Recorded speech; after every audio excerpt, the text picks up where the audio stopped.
I want to give all praises to Yahweh, Bahashem, Yahushai, Bahashem, Rakakodash. Of course, double honor to the apostles and the elders of Great Millstone, with you well, man. Salutations to the brothers that's doing this thing diligently, man. 2020, the year of prophecy, and that's what's been speaking since the year began. So without further ado, we're going to jump right in it. You got it, Rebecca? Get out there for I gave you the photo. Yeah. 2:1? Yeah. Yeah, 2:1, brother. Habakkuk 2 verse 1, I will stand up on my watch and set me up on the towers and will watch to see what he will say unto me. Right, so what's the attribute of somebody that's watching on the tower? No breaks. Consistently watching over the city. That's what we're doing here. Jerusalem is a people before it's a place. So we're watching over Jerusalem. The Negroes, Latinos, and Native Americans. And we're doing that night and day. Because what? You got camps, primarily Great Millstone, all throughout the world, doing videos consistently, letting our people know what's up. Giving them the words that the Heavenly Father left for us. Go ahead. Read it again from the top. Habakkuk 2 verse 1, I will stand up on my watch and set me up on the tower and will watch to see what you will say unto me and what I shall answer when I am reproved. Right, exactly. So the Most High has been speaking to us through these prophecies since the Abba Bivens been on the scenes. And 2020 year of prophecy, one thing is happening after the next. Whether it's war relations, whether these stars are falling from heaven, dying, or the latest situation now, global pandemics that are manipulated for certain reasons. We're here to filter through that and let people know this is what's going on, that's bullshit, this is bullshit with this. And it's all through the spirit. You know, we don't come out here with our own feelings. We come out here with what does the scripture say according to this? How does this relate to the scripture? You know? Go ahead. And the Lord answered me and said, write the vision and make it plain upon tables. Right. Write the vision and make it plain upon tables. Whether it's stone tablets, whether it's papyrus scrolls, whether it's paper, or whether it's smartphone. Every single society, the Most High is going to have his men bring out his word in some way, shape, or fashion. We're not out here on our own accord. We're driven through the spirit and primarily through the fear of Yahweh Bashim Yahushai to come out here and do our due diligence, man. All right? And what are we here to speak about? All these things that are going on. And what's the things that are about to come? The race riots are being stirred up, famine, okay? And the hot topic at hand, which is always a hot topic, is the RFID microchip. Now you have certain individuals saying, that's a far off, it's not here, but it's here. 20 years. We all have digital currency. We carry credit cards, that's digital. You have your PayPal, your Samsung Pay, your Apple Pay, everything is done digital. Most of the money that's being circulated now is all digital. And how does this man work? Through gradualism. No more are people swiping, but they're in certain chips. Now, chips is getting done out of there and you tap it to go. Contactless payment. So these prophecies, these prophecies are moving. And it's not tiring if you see what's going on. Go ahead, brother. And the Lord answered me and said, write the vision and make it plain upon tables. Right, make it plain. Make it as simple as you can to these people. That's how come every scripture we go line upon line, we go with precepts, we break it down, that the vision could remain plain unto those that are meant to receive it. Because we can make it as plain as possible as 1 + 2, but if the Most High wants you to make 1 + 2 = 4, there's nothing we can do about it. All right? Go ahead, bro. And the Lord answered me and said, write the vision and make it plain upon tables, that he may run that readeth it. And we've been running since we have this thing. All right? Not a race in the terms of swiftness, all right? But it's a race nonetheless. We cannot be stagnant. But it's a race of endurance, all right? It's about finishing. Not so much, it's about finishing. That's how, you know, nobody gets a medal or a prize if they run half the race. It don't matter how good they run it. Or better yet, I like to use this example, like you watch a gymnast routine, right? They could do a crazy fucking routine, but if they bust their ass on the landing, you're gonna only remember how they bust their ass on the landing. So it's about finishing. All right, this race that we in. Continue, bro. For the vision is yet for the vision is yet for an appointed time. Every prophecy that we speak about is set for a season. For example, when Yahushua stepped foot on the earth, they weren't talking about the RFID microchip because it wasn't for that season. It wasn't for that appointed time. Just like if you follow a movie, a TV series, and you watch season 1, season 2, season 3, season 4, the events of season 4, for you to understand it, you have to watch season 1. It's the same thing with these prophecies, all right? One prophecy is set for the appointed time. And in the time of the end, what does the end speak about? The RFID microchip and it's coming world war. And that's what we're in right now. So we're in the end. Go ahead, brother. Ecclesiastes 7 verse 8. Better is the end of a thing than the beginning thereof. End of what thing? End of Esau's rulership. 2nd Ezra 6, 7 to 9. All right? It's all about Jacob and Esau. All right? And the scripture says, shall the fellowship, shall the throne of iniquity have fellowship with thee? Meaning, Jacob and Esau cannot rule. It's either Jacob's going to be ruling or Esau's going to be ruling.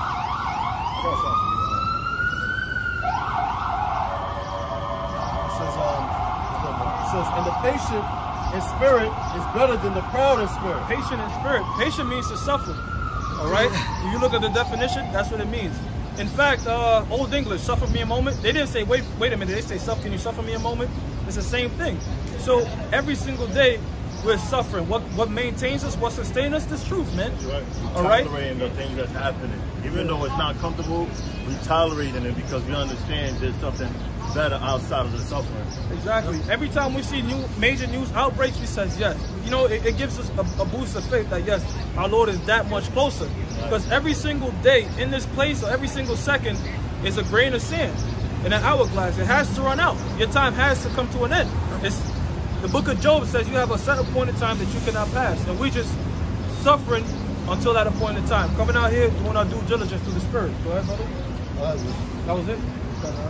Rest up for you, because you go into the race, and it's a race of endurance and not a race of who's the fastest.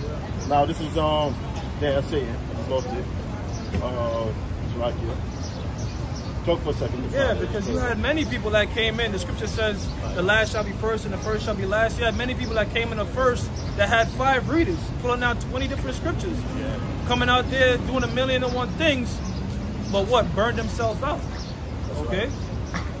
All right, this is Psalms 147 and 10. He delighteth not in the strength of the horse. He taketh not pleasure in the legs of men. Yep. Yes. All right. So the Most High. Go ahead. You go. There's a little more. The Lord taketh pleasure in them that fear Him, and those that hope in His mercy. Exactly. What did I believe it was Peter that said it, that those that were made subject unto vanity was also made subject unto hope. You know. And that's what we don't have any. This is my ticket for the chariot. We don't come out in that spirit. All right. We call ourselves the hopeful elect. We're doing the things that the elect would and should do. That's how you disseminate. I got you, brother. That's how you disseminate who's men of the Lord and who's not men of the Lord. All right, who are doing what the scriptures say, not how they feel. If you're taking a hiatus, 6 months off, year off, you don't care about the flock. All right, if you added and taken away from the scriptures, if you're taking 501c3 being handed with the enemies, these are process of elimination. Say, nah, that's not them. But if you look at the prophets of Great Millstone, and those that are teaching the same thing, all right, you see one thing in common, and it's fitting what the men did back then, because we are those men back then. Lord willing. Go ahead, brother. Matthew 24 verse 13, but he that endureth to the end, the same shall be saved. That's it, bro. He that endureth to the end, the same shall be saved. You know, that's what, look, that's what should keep you going. All right, you should never, you should never feel a sense of ease in this thing, man. Not until you're on the chariot. Matter of fact, hold that. Get 1 Corinthians 15 and 2. In 1 Corinthians 15 and 2. Because that's the big if factor, all right? It's if you endure until the very end, all right? Not 1 to 1,000,000. It don't, Elder Ayathan said it best. It don't matter if you're in this thing 100 years. If you're not of the elect, you're not of the elect. And that's what should keep you humble. It keeps all of us humble, man. You know what I'm saying? Go ahead. 1 Corinthians chapter 15. That's all one. Yep. It says, moreover, brethren, I declare unto you the gospel. Huh? 1 Corinthians 15 and 1. Moreover, brethren, I declare unto you the gospel which I preached unto you, Yes. which also ye have received, and wherein ye stand. Yeah, which we have received and wherein we stand. What's the gospel? Oh, I got one, bro. No, good. Gospel means good news, all right? Good news to the elect of the nation of Israel, pretty much bad news to everybody else, you know? Now, the message as a whole, in terms of salvation, is for all of Israel, as it says, but on the first go-around, it's primarily dealing with the elect of the nation of Israel, man. Go ahead, now read verse 2 again, from the top. By which also ye are saved. That's what we want to do, salvation. Knowing the Holy Scriptures from your youth was able to do what? Make you wise unto salvation. Not guns, not gold, not woman, not anything that these people seek after. All right? The Scriptures is able to make you wise unto salvation. So we saved, go ahead. It says, if No, you got to put the emphasis on if, brother. So read it again and put the emphasis on if, because that's a major point. 1 Corinthians 15, verse 2. By which also ye are saved, if you keep in memory what I preach unto you. Exactly. If you keep in memory what I preach unto you. Okay? You could get Proverbs 7:1. Proverbs 7:1. Yeah, Proverbs 7:1. Because you got to store this thing up. All right? You got to, when it speaks about hidden treasures, the treasure that you're supposed to store up or hide, not hide as in not teach, but to lay up in your mind is this knowledge. And Proverbs 7 speaks about it. Go ahead. Proverbs 7 verse 1. My son, keep my words. How you protecting it? Like you see a $20 on the bill, you're not gonna just walk around, oh, do it, oh, put it in your pocket quick. Yeah. Now everybody can claim like, oh, that's mine. Everybody can claim that they dropped it. Right. You protect it, you put it in your pocket, hide it. That's right. Concealing it. Go to, you read Proverbs 7 too. Go to that and get the Hebrew word for late. Because the scripture says in the book of Matthew 13 that when one finds a kingdom, it's like one that found hidden treasure. In the ancient world, they used to do that. You know, you would actually bury treasures in different plots of land. That's not no pirate thing. That's a custom that's been in the ancient world for a long time. So what people would do to purchase the treasure that they would find was to buy that land. All right? Now, the Lord is saying, look, when you get this treasure, it's the same thing. You have to hide it. Not by not teaching it, but let's go into what it means. Read 7 and 2, then you're going to read the definition of faith. That's what Psalm 31 says, he that dwelleth with the Most High in the secret place. Right, exactly. It's just a secret, something that you don't just give away. A secret is something that you hide, cherish. All right, this is my little hiding spot. Like a lot of men, they'll have a house and they'll have their man cave. That's like their secret spot. Everybody knows this. That's his getaway. That's the scripture. All right, this is our treasure. This is something we love, we enjoy, we cherish the most. That keeps us going. The word treasure, like look the word treasure up. The word treasure, all it means storehouse. Certainly we go storage, that's treasure. If we get the word the storage, it means storehouse. So like we have a storehouse, we have like a cabinet where we keep our jewels in. That'll be our treasure. Read that real quick and then go into the word for lay up. Proverbs 7 verse 1. My son, keep up my words and lay up my commandments with thee. Now hit the Hebrew word for lay up. The Hebrew word for lay up is tazapan. To hide treasure. To hide treasure. All right, and it's the same thing that's said in the book of Sirach. Lay these commandments up with you. All right, so that's the same thing the Lord is saying when he's talking about the treasure. Lay it up how? By keeping it here, man. You have guys that find the treasure and discard it.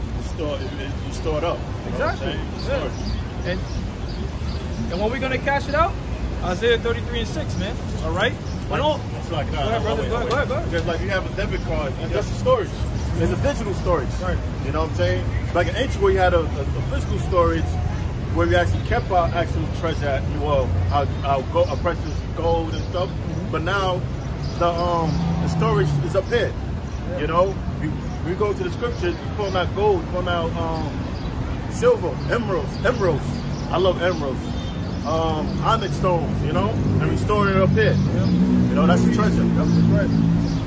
Yeah, and the beautiful thing about this treasure is, through the Spirit of the Lord, we have planted it all throughout the world, and nobody can take it. Esau can't pinpoint who has it or not, and Esau can't take it. Only the Lord can do it. You know what I'm saying? That's what Matthew the 6th chapter. So they are treasures upon in heaven, right? But no man can can pretty much take it, right? Makes sense. Yeah. Any other physical treasure, tangible treasure? Yeah, he takes it. They can seize your home. They can Yeah. take your car. They can repossess this. They can come in. Taxes can fuck you up. Yeah. They can't put no tax on this truth, man. They can't do nothing. This truth belongs to the Lord. And if he blesses with you, you got to do your best due diligence to keep it, man. All right? Well, pray the Lord have you keep it. You finished, you read 7, 1 and 2? Yeah, my best. I'm going to bring on Matthew 6 and 19. Just bring it up. Sounds beautiful, brother. Yeah. Matthew 6 verse 19. Lay not up yourselves treasures upon earth, which moth and dots rot and corrupt, and where thieves break through and steal. One thing about when you set your eyes upon treasures of this world, that takes time. It's a distraction. All right, it pulls away from the true treasures. All right, which is the intangible. We were just speaking about is an intangible, incorruptible crown. We were speaking about getting a gold medal and finishing the race. You got a lot of people that pawn their Super Bowl rings. You know what I'm saying? What about Mike Tyson? Mike Tyson had a $400 million home. It's not there. And he said, he looked at all these belts, all the belts that he had over his years, and he said, this ain't shit. This ain't shit. This ain't nothing. You can't do that with the truth. This is an everlasting treasure. This is a treasure. The longer you hold it, the more valuable it is. Go ahead. Yeah, that was it. That was it. Got something for you. Go ahead, brother. All right, this first Timothy 6 and 19. Laying up in store for themselves a good foundation against the time to come. Woo, that Now, was, yeah. No, go ahead, brother. It's not Now, back to you were saying, to prove your point, this is the Greek word, I can't pronounce it, I'm going to attempt it. What But is it it like? says G597. It says to put away, lay by and store, to treasure away. So I'll read it again. 1 Timothy 6 and 19. Laying up in store for themselves a good foundation against the time to come. You know what's the beautiful thing about this treasure? You add to it. You know? Like every day you come out, every day you're learning something, you're just adding to that treasure. You know what I'm saying? You just keep storing it up. And as opposed to what we're talking about, the tangible things of this world that people seek after and do. That's one thing too that separates you for this truth. It, you know, when you gain the treasure, you build up a sense of morality. You know what I'm saying? Morals, certain things you wouldn't do. Huh? Integrity, honor. The riches of this world, it's the opposite, man. A lot of, by 99.9% of the time, people are doing what? Immoral things, selling their soul in the form of doing immoral acts, man. To get what? Treasures in this society. Shit that they're gonna pawn in a year. You know? That's a little one last line. It says that they may lay hold on eternal life. That they may lay hold on eternal life. And one more thing, at times I watch a lot of movies from the 90s and the early 2000s, and I see actors and I go, wow, man, at this time, this dude was on top of the world. You know what I'm saying? You watch movies like, yo, what the fuck happened to this guy? Yeah. You know what I'm saying? They did all that shit for Hollywood, and a lot of people, especially kids of this generation, they might not even remember their ass, man. You had that movie, you remember Taye Diggs? He was coming out with movies and shit. You talk to a kid, who the fuck's that? You know? That's how it is. It's like a drug dealer. Everybody got like a short window of glory for themselves, and after that, shit's over. Yeah, we're looking for ultimate glory. Glory that's everlasting. That's it, bro. And that's what we're doing. It's not like we decided like, oh, I want to be famous. I want to know. We're doing it for a greater purpose. A lot of those people kill themselves.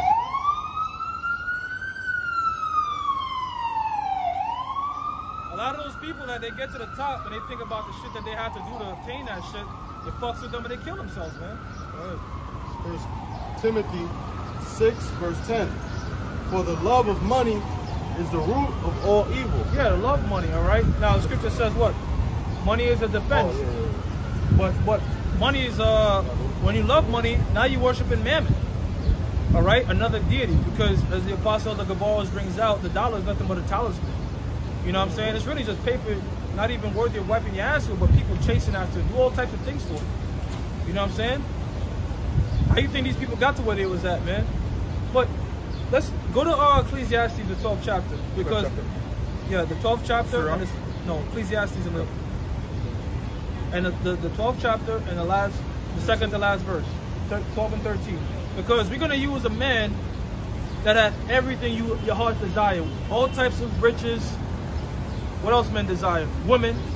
You desire wisdom. He had it all. There's nobody in this society that can compare to Solomon. All right? None. And let's see what he said. Go ahead. 13. Yeah. Second to last. Yep. Ecclesiasticus 12 verse 13. Let us hear the conclusion of the whole matter. Stop right there. This is Brady been saying, a lot of people saying, what's the meaning to life? Well, King Solomon is about to tell it to us, which, if you have ears to receive, that is Yahweh Shai. Go ahead. Let us hear the conclusion of the whole matter. Fear Yahweh and keep his commandment, for this is the whole duty of men. That's why we're put on the earth. To fear the Most High and keep his commandments. It's that simple. All right? If every man could fulfill what the King Solomon said in that verse, immortality will reign throughout the earth. You know what I'm saying? So that should tell you a lot. Nothing else could, look at these elites. They have everything, but what they can't do, preserve their life. They're trying to do. That's what they're trying to do. Yeah, you watch House of Cards, how they trying to pretty much create computers that will think like this person if they die. They're trying to do everything to try to keep their spirit in the earth. Hey, you got the, remember Black Mirror? Yeah. They show you that. Yeah. You can save the consciousness. Which you can put in a computer, and you're gonna be living forever in a computer. They trying to find, they trying to make their own heaven within this hell. Yeah. They trying to make their own utopia. Like kill off the body and your consciousness is gonna go into the computer where you're gonna be live forever young and you can do whatever you want. You know, they're trying to reach immortality by going through the regular easy straight games. You know, that's what makes them safe, man. Yep. They got that whole virtual reality that they pushing heavy. Right. I don't know if you've seen this movie. I saw parts of it. It's called Incarnate. But people these people are possessed by demons. And the way the dude would do it, their scientific approach was he would hook himself up to some type of shit and get in their mind. He couldn't walk, but in the shit he could walk and do. Right. That's the Matrix, that's the surrogate. You got a whole bunch of Avatar. Get out. You know, they're trying to take their consciousness and put it into somebody else's body. That's why they are all this child sacrificing and so forth, because they're trying to stay young. That's why what's his name? David Rockefeller. Yeah. Wait, seven heart transplants, 7 or 8. Drinking blood. They have this to stay young and stay immortal, because they're trying to. That's proof that they came. They're the spirit of king, because they're trying to avoid judgment. All right, they're trying to live forever, so they don't have to, because they know time is against them. That's all it boils down to. The brother put me on a good show. You brothers should watch it. Dark. Hey, it's a good show. It's on Netflix. It's on Netflix. And it's all about time traveling and so forth. But the point of the whole matter is just, no matter what you do, you are predestined to do what you got to do. So these people they don't understand. They're predestined to be the wicked. All right, and no matter what they do, they can't reach immortality. That's the thing they can't get to. So they try to conquer that. And that's why they try to means of AI. Technology and so forth. They don't give a fuck if the AI turns on them. But yes, that's the spirit. Isaiah 46 but that proves right then and there that they Satan incarnated, because they know they're trying to avoid judgment. Somebody that's trying to hide and trying to change their identity every single time, maybe fucking 5 seconds, they're trying to avoid something, man. They're running from someone. And that's what they're doing, man. They can't escape death, yo. Death is always getting coming, man. Now the show is based off the finding time, so you know people like they try to do these things like travel back in time to upset the future. But what they end up coming to find out is like even if you did change, it was meant for you. Everything was meant for you to do it. So they're like, yo, we just pretty much we're living to a dance. We dance to a song that we can't control. You know, so any action that happened, it wasn't by chance. It's all meant to happen. And I'm like, see, that's the Most High. That's the Most High. Like, there's nothing that happens that just happens coincidentally. Even our mistakes. Like, we don't really make mistakes. It's really it's lessons behind it. You know, the Most High put it through things so that we can do development. Okay, that's what it is. Like, even with Adam didn't really make a mistake. Romans 8, it says the creature will make some to vanity. You know what I'm saying? Because technically, you know, there's a lesson in it that, you know, that's going to bring us to the kingdom. Hey, you know, everybody likes to blame God, but right? And that's nothing new. In reality, that's nothing new. Like, you got 5% of all each other gods and so forth. And you got people that trying to, lift themselves up. That's nothing new. They tried to do that in the past. But the difference is, there's only one way to godhood. One, you have to, you gotta go through the Most High. That's the only way. That's what the scripture says. That's why Yahweh Shai quoted the scripture. The scripture says that you are gods, okay? And then you should die like men. Why? Because exactly what the brother said. Not to throw it off. Exactly what the brother said. In order for us to reach godhood, we have to go through hell. In order for us to understand good and evil, you have to go through this shit right now, man. That is a conclusion. And that's why Solomon came with that conclusion in his head, like, yo, fear the Lord. Because when it's all said and done, whatever avenue that you think you're trying to escape, you're trying to get to that next level, trying to get to that godhood, it all equals to the same thing. But I'm going to quote one more thing.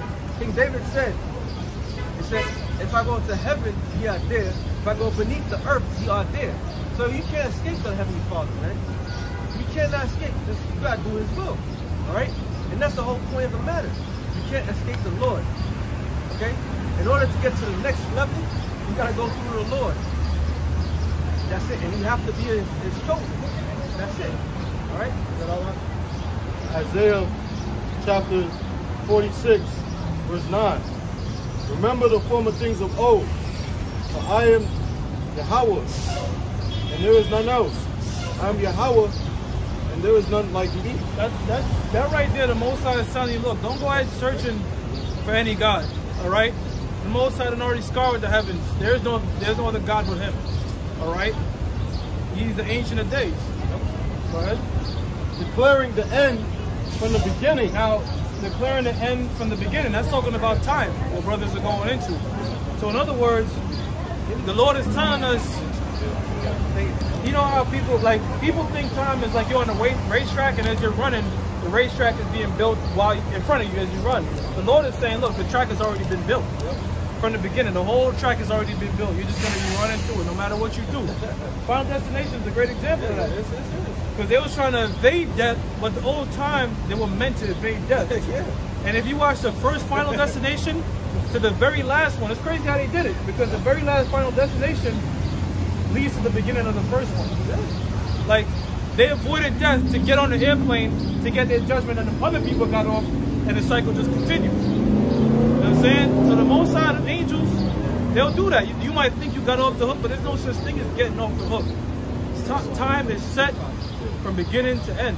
How else can the elect be predestined? Exactly. You know what I'm saying? I'll wait till you finish that one. I got that. Let's get it. Let's get it. It says, declaring the end from the beginning and from the ancient times, the things that are not yet done, saying, my counsel shall stand. Isaiah 14 and 21. Isaiah 55 and 11.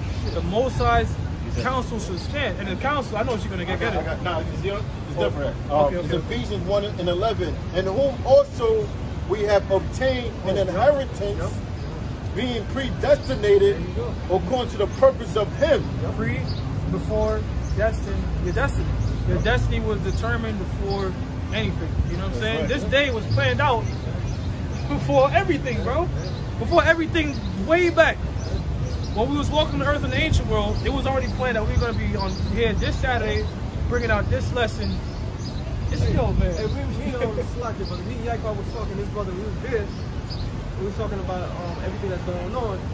And the brother just said like this. He said the curses came true. How much more the blessing? All right? So if the curses are 100% true about what happened to these people, which are predestined to be the Lord's people. This is why, these are events solidifying why we were predestined from the get-go. Why we fell from heaven, why we fell from grace. All right? So we got obtained immortality, man. So you can't say, oh, you don't deserve your title. We busting our ass for our title. You know, which was already predestined anyway. I tell you, we don't even deserve it. You know, we giving it by mercy. Exactly. Which was what? Predestined. Yeah, that's right. Going back to Ephesians 1:11, it says, in whom also we have obtained inheritance. That word inheritance, really, look at the word inheritance, is where we get the word heir. So when a person receives inheritance, they're receiving their heir to something, which heir or inheritance means property. Being predestinated. according to the purpose of him who worketh all things after the counsel of his own will. That's it. You can't say this person is not of the elect, I'm of the elect. That's really an audacious thing to say. You know, it's the Most High who is determining all that, all right? And it's been determined that, you know? That's how come we always got to say with the hopeful elect, man, you know? If pretty much your crown is already set for you. It's just a matter of, we're just playing it out. We're just playing it out. All right, brother. Exodus 19 and 6, it says, and he shall be unto me a kingdom of priests and a holy nation. These are the words which thou shalt speak unto the children of Israel. A kingdom of priests, that's going into the kingdom. But because, we started on here because when Yahushua went on the cross and he died, now all nations have the ability of a Levite, to be a priest unto the nation of Israel. All right, because that office was just reserved to the Levites, lawyer, joined to the Most High. Now, the Most High is made the elect, 12,000 of each tribe, priests. And in the kingdom, we all going to be priests, man. Priests and kings. At one point, those two offices were separated, man. But one of the promise, a part of the promise, is having both of that, man. Like our Lord Yahushua. Isaiah 46 and 10. Declaring the end from the beginning, and from ancient times, things that are not yet done, saying, my counsel, it says, my counsel shall stand, and I will do all my pleasure. My counsel shall stand, and I will do all my pleasure. All right? So, when the so-called white man is doing his bullshit, the Most High is programmed him to do his bullshit, man. All the wickedness that you see this man does, he was appointed to do it. All right? That what? That the prophecies may be fulfilled. Because if Esau wasn't being a devil, there wouldn't be no RFID chip being taken place. All right? There wouldn't be any defiled foods. Okay? Yeah, that's true, exactly. The world will be at peace. All right? Well, at least not as crying as much. So this man was put on the earth to fulfill prophecy. That's to play the role of the wicked. Hey, brother, that's what you call a cause and effect.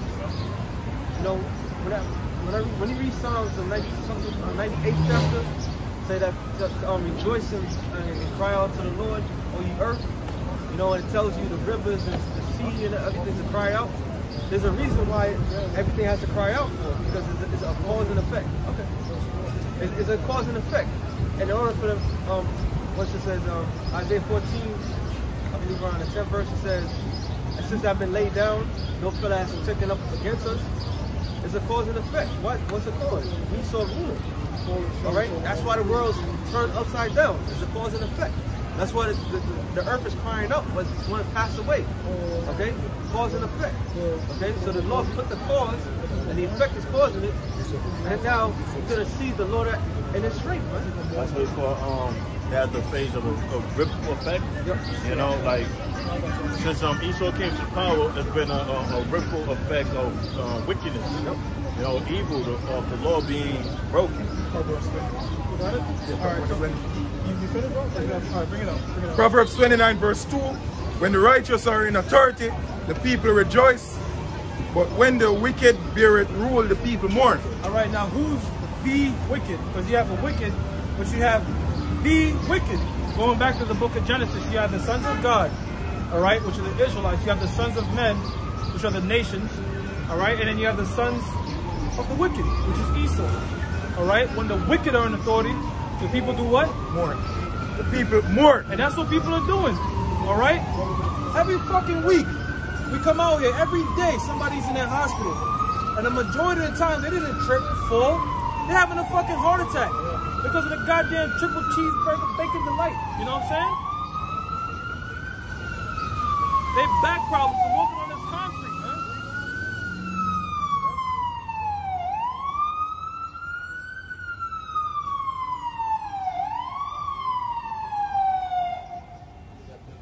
Yeah. You know what killed a lot more people in COVID?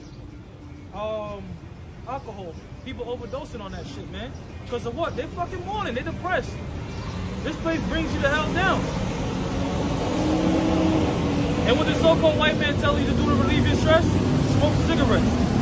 That kills you, man. He's death. Everything he does is just death, man. Everything he touches is like a virus decaying shit, man. Everywhere he goes, he just turns the place to shit. Where's the so-called white man gone that has made it better for people to live at, man? When he comes, he brings, that's like among the Ishmaelites call him the great Satan, man. Because they got Saddam out there and turned Iraq into even more of a shithole. That's just one example. We don't give two hells about the heathens, but primarily the tribes, man. Puerto Rico, rich port, destroyed it. All right? Destroyed you Haitians. You so-called Haitians, the tribe of Levi, you had an earthquake. What the so-called white man did? Came in there and took all your minerals, man. Go ahead, bro. Yeah, that's what you said. That was it. Go ahead, brother. Isaiah 24, verse 4. It says, the earth mourneth and fadeth away. The world languisheth and fadeth away. Yeah, going into who's ruling the planet Earth. It's Esau, Edom, beginning with their elites, so-called white man. All right? The earth is mourning because they have transgressed the law, statutes, and commandments. All right? The so-called white man, he don't keep the land Sabbath. He doesn't. All right? He don't he don't follow the dietary laws. All right? He's fucking up the whole ecosystem, man. The earth is a spirit, bro. The reason, bring this out. How do you feel like hold it? The reason, I believe Rockaball is bringing an excellent point. The reason Israelites get more pissed off is because we in tune with the planet Earth. You have this oil company out there in South Dakota where a lot of tribes are, a lot of tribe of Gad is.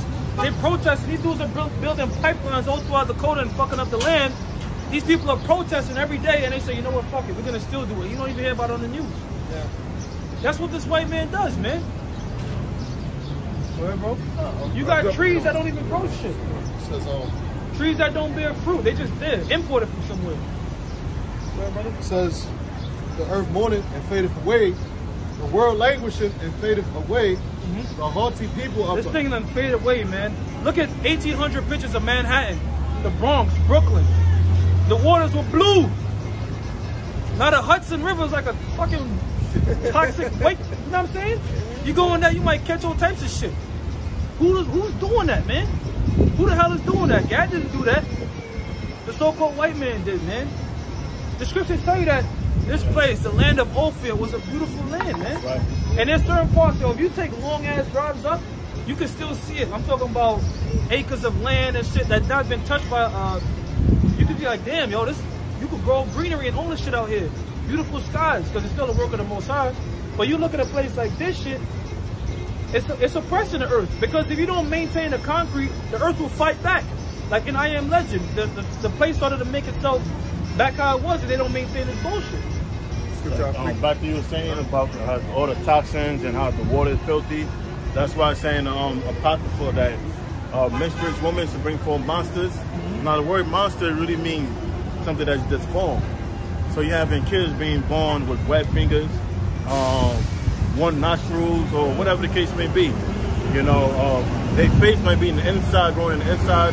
There's some type of deformity because, you know, the earth is full with toxins and radiation and all types of junk, metals in your food. So, you know, women are giving birth to a lot of children with birth defects or with some type of health problems. Yo, real quick to mention that my demon was telling me this chick, she didn't want to have kids. And then, you know, the woman got that shit up in them so they can't have kids. The baby was born holding that shit. She gave birth to a child that was holding the shit that was not supposed to make you have kids, man. This is the type of society we live in, bro. In the ancient world, a woman would pray for a child. Now, the #1 cause of death for a black man is abortion. That's right. It is a black woman's womb. It would be a shame for a woman that didn't have kids. Yeah. You know, you're 25, 24, and you know you ain't have, you're not married, you're not in a relationship. That was a shame. Like what you gonna do with yourself? You know what I'm saying? Do that. Like if you go to the Dominican Republic, my mom had me at 18, and they were saying at 18 years old she couldn't have kids because it was too late. Because all her sisters was giving birth at 15, and that's how it's supposed to be done. You know what I'm saying? You're not supposed to be 30, 40 years old, you know, now giving birth. You know, the Lord wanted it to be young. That's how it was meant to be. You got a woman when she was of marriageable age, And they show you that in certain series like Game of Thrones, all right? That by the time, yeah, think about it. You're 25, you have a 10-year-old. Harvey Weinstein, you know, Little Island and shit. Yeah. No, but pedophile island. I mean, that's Jeffrey Epstein. That's not too far away. Yeah, not too far away. The same devil, you know. But to back up this brother's point is, you notice that the younger a woman gives birth, the chances of having a healthy birth is, you know, she has a better chance of giving a healthy birth. Like the older she gets, she goes to more health complications. Because when she's young, that's when the body's stronger, and she have stronger kids, you know. But when you get older, you have weaker kids because your body's weak. You may make a point too, like you just mentioned about the whole call it abortion. How that's the #1 thing that's killing so-called blacks and, you know, Israelites, if you will. All right, where's the uproar on that? All right, you know, you got this whole uproar in the COVID-19 pandemic. You know, when there's a whole lot of more things that's killing people, man. More than what the alleged COVID-19 numbers are. Black Lives Matter is always bitch about the Ku Klux Klan, which they're a bunch of devils. But there's a statistic, you can look it up. Planned Parenthood kills every 2 weeks more than the entire Ku Klux Klan did in their history. That's like a straight up statistic, man. And that shit is put 80% in what they call urban neighborhoods. Just say Jake neighborhoods, man. It's going, that shows you that these are the Egyptians coming back. This is the same Pharaoh coming back because Israelites always what? Produce and take over. You look at Jake is all up in different societies running shit. You know what I'm saying? Just like they did in the ancient world. So the enemy always try to come up with means and ways to hold our people back. And those means and ways often include subtle ways to lead to death, man. It says, the earth also is defiled under the inhabitants thereof. Yeah, and going back to that point, I was watching a lesson. I was watching the Apostle speaking last week, and they were speaking about getting off at 110th Street. Now, how the Edomite, when you take the train, as soon as you pass 96th Street, all them Edomites are getting off. And from 110th up, it's just nothing but Jake. But it's not about just the train station when you get off of it. But when you physically walking on the fucking sidewalk and you're going up on 96, and you're walking towards 110th, the patterns of stores you see change. Meaning you start going up to 110, 125th, you start seeing liquor, deli, Kennedy's, McDonald's, everything. They call it the food desert. Everything to break you down. And if you go to 125th Street in Harlem, this shit, they never recover from the crack epidemic, bro. Yeah. This shit look like a fucking 125th Street by the 5 train and the 6 train. You see people like this, like that, man. And it's our people. The west side. The west side. Well, you go to the certain parts of Harlem that's been gentrified. Black consciousness on the west side, and then crap. Same. You got certain parts that have been gentrified where Esau is at. This is how Esau does it. All Esau does is attack you with price. All right? If he wants to get you out of there, he just raise the rent and raise the price around things around you. That's how you do it. It's a subtle way to do it. Because for the most part, who the fuck can afford $5,000 a month rent, man? Only certain group of individuals, man. Go ahead. It says the earth also is defiled under the inhabitants thereof, because they have transgressed. And if you look at a larger picture, what a so-called white man has done is if he created those pandemics. Whether it's a crack pandemic, all that. And you know what that do, bro? And that's why that dude out there in Jersey lost it. That drives the price down. Nobody wants to live in a neighborhood that's fucked up. And when he drives it down, he comes, buys it up, buy up everything. Something that but something that your family might have passed down to you. He comes with a bag of money, offer it to you, and keep knocking on your door. People say that. They keep knocking on your door, Buy out your home at dirt cheap, then begin to fix it up. And that same shit that he might have paid $100,000 for, he's gonna rent it out for $1 million. And they doing that shit all throughout New York, man. And that's why there's a lot of people moving to the suburbs. I was watching Fox. There's a lot more people moving out of the suburbs and they're leaving New York. And they're trying to say because of the crime situation is going up. No, in reality, everybody's leaving here because can't afford it. That's what they were saying. People can't afford it. It's like, even my woman said, basically, I came to New York because you go here, go there. Everything is shut down. I can't go nowhere. The cities are condemned. Right? Remember Health City? Huh? This is Health City. Yeah, Health Manhattan City, is like yeah. Health City. So everything is it's out city now. everything is just fucking. Everything's coming to light, man. And the Lord's having like a disdain in the minds of people of this city, man. Not just New York. I'm talking about all of America. People looking like, damn, I don't know about this shit. Like New York is known for its nightlife and its conveniency, but living out here, it's really no like point on living in New York. To be honest with you, like you know your brothers that's not from New York, like for what 1 bedroom, you could expect to pay $1,500 for a little small average size 1 bedroom. You know, whereas you can probably find that same type of perimeters of space for maybe $700, $800. You know what I'm saying? Somewhere else.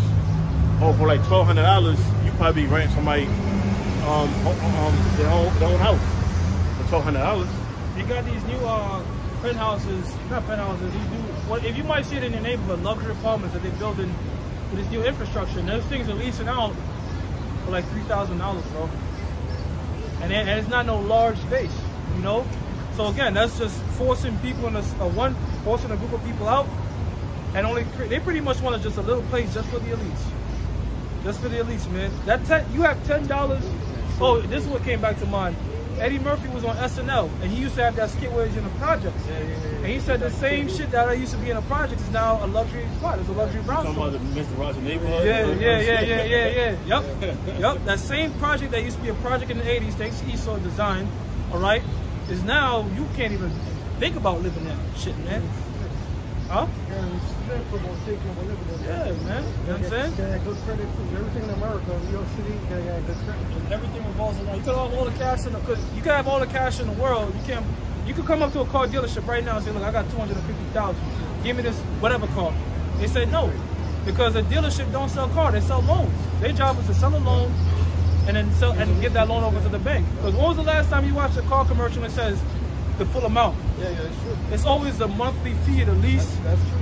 And it's a fun, interest, usury. Let's get into scriptures like that. Let's bring up some scriptures on usury.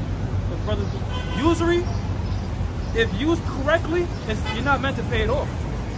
If you miss your payments long enough, you can have a credit card literally for the rest of your life. We have some scriptures on usury. I got it. Proverbs 28:8.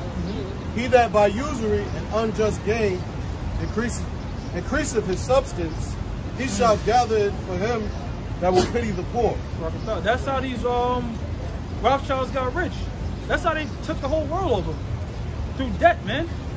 The scripture says what? The borrower is servant to the lender. Alright? This is crazy about interest. If you lend somebody $100, right? You lend somebody $100, you say, okay, you in dire need, I'll give you 10%. If you held that motherfucker for 50 years, that $100 is gonna turn to $108,000, bro. Now check this out. That was 10%. Now look at 26%. The same $100, same time period, it's now 108 million. And this man knows that. He knows how to play with the percentage to keep our people leveraged up throughout their whole life, man. And you can't get shit if your credit's fucked up. I want to make a point on the debts, because like, say you might have a certain debt in the society. Now, you know, of course they establish usury on that debt, but based upon if the value of the currency decreases, then that usury that value goes up based upon the state of that currency. You know what I'm saying? So, for example, let's say, like you said, let's say you owe, you know, student loans basically, if the rate is not fixed, then they can adjust it. You gotta, if you do any type of loan, and it sucks, man, because if you really want anything, you have to get loan. You have to do it. I mean, you have to. I mean, that's how they set it up. Like I said, you could have the cash. You still, if it's a large payment, you have to do the loan. I mean, you could immediately pay it on after, but you have to do the loan. And one thing this man does that you should be mindful of is making sure that rate is fixed, because they could change the shit on you, man. They do that. That's how a lot of people, that 2008 crisis that happened when everybody lost their homes, they were doing something called subprime loan. Subprime loan is if you have bad credit, they'll give you the loan. And a lot of people buying homes with bad credit at a dirt poor interest rate. When the market collapsed, the interest rates shot up and nobody could no longer afford their mortgages. And everybody was losing their homes in foreclosures, man. He's a great guy. Hey, when it comes to poverty, and a lot of people go through and crime rises up, it's because of this man. Yeah. You know, because the poor don't have nothing, man. Every time the poor has something, you take it away from them. And then you wonder why they acting like that. They acting like they have no class and destroy this and that. Because you set up the environment like that, man. Because out of your greed. That's why the scripture says, I'll quote it, that the earth shall rise up against you, man.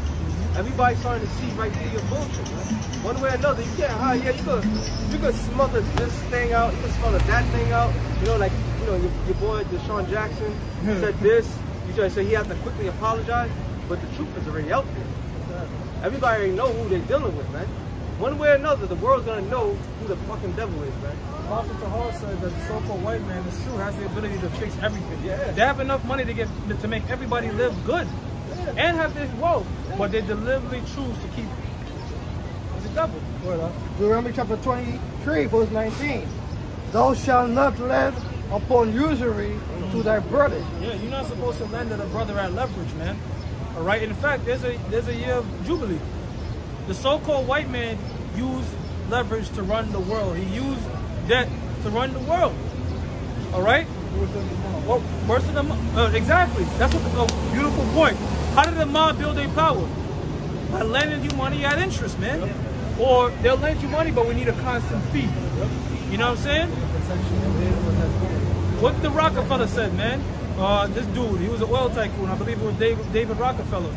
Nigga said, work less, use leverage. That's all these devils you see running the world. And some way or another, they got a string over somebody with the fucking debt-based usury system that they got, man. Central banks. Hey, how do banks make their money? Yo, Venezuela asking for their money back from Bank of England and the Maduro, and then they telling him, no, we don't recognize you as the true president or the elected president. And everybody's saying, wait a minute, the people voted for him. Yeah. All right, they recognizing this guy Juan Guaido. So basically, they're going back and forth. So now Venezuela tried again. They said, this time we wanted you to give it to the UN here in America, give it to them, so that way they can fight against this coronavirus. You know what they said? No. You know what's crazy? And you know what? That's their money. That's what the funny thing is. Yeah. That's their money. That's the people of Venezuela's money. Right? That they gave it to the Bank of London because it's supposed to be the most secure bank of them all, where everybody can trust. And now they're telling them no.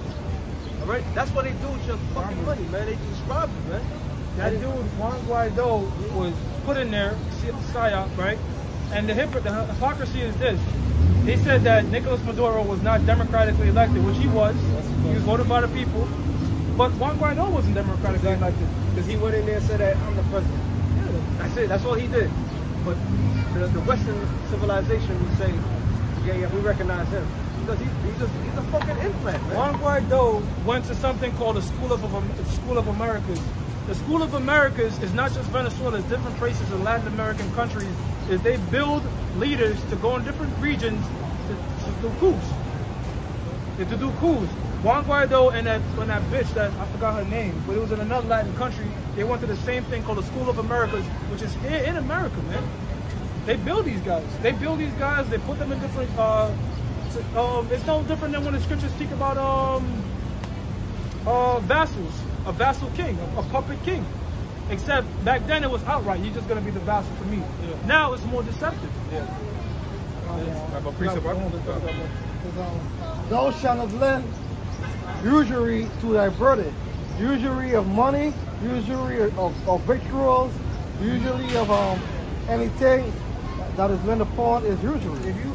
If you make a pledge with a brother, like, yeah, I just hold me down for a minute, this, that, and the third, it's supposed to be squared up. Whether it's $20, you might just say, don't worry about it, brother. Or you might say, okay, you hold us that. You got to give that man back, nothing more, nothing less. And this man said, and you know what? Even them so-called Ishmaelites say that shit. Them Muslims over there, they speak about against usury. So people know that that's a way to fuck people over. The scriptures tell you that. You know? But this man does the opposite because he doesn't love his brother. The scripture says, love worketh no ill towards his neighbor.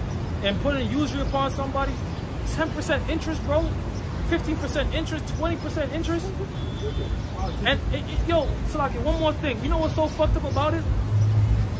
The only way you could get less interest is you have to borrow more. You have to build your credit. That's fucked up. Yeah. If you gotta take your own money out of the bank, man, you gotta pay. Take your money out of the Yeah, bank. if you have a savings account. Yeah, yep. Because, verse 20, unto a stranger thou mayest lend upon usury, but unto thy brother thou shalt not lend upon usury. You know, everybody that has a bank account is facing usury because, you know, they're speaking about negative interest rates. Pretty much is, you know, the savings, when you put your money in your savings, you're supposed to get a return on it. Pretty much is damn near close to zero. They say soon they're going to bring it negative, so nobody can save. Yeah. But we already have negative interest rates. That's your checking account. If you have $100 in your checking account, you get them billed a certain period of time out the year. That money is that's negative interest rate. They're pulling from you. So it's like you can't just have money. All right, you might say, okay, fuck that. I'm not going to put my money. I'm going to put it in cash. But guess what's working against you? Inflation. So you can't, this man is some way or another is finding some way to suck your goddamn money out of you and forcing you to give it to him so he can use it how he wants to use it. Yeah, then the usury rate is not fixed, so that makes it even more worse. They could keep this unfair game because they keep changing the interest rate. Yeah, the interest. Yeah, the nominal interest rate. The nominal interest rate is determined by the Fed, which is independent of the United States government. Whatever rates they set, that's what's going to follow. So the fact that they brought rates down, now will be a time to borrow if you have it.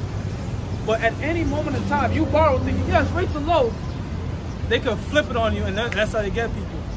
That's how they got a lot of people, man. So, yo, you got to be careful with this devil. Whether you're going to purchase a whip, brothers, I'm telling you, if you're going to purchase a whip or purchase this or that, keep that in mind, man, that this devil could switch the interest rate at any moment in time. Hey, buddy, that's what you got to have. Right? And to be real with you, for your brothers that's out there, if you do something like that, hey, this world never belongs to us anyway. Whatever they take, they take. You know what I'm saying? You don't even have to, you don't own nothing. So whatever they take, they take.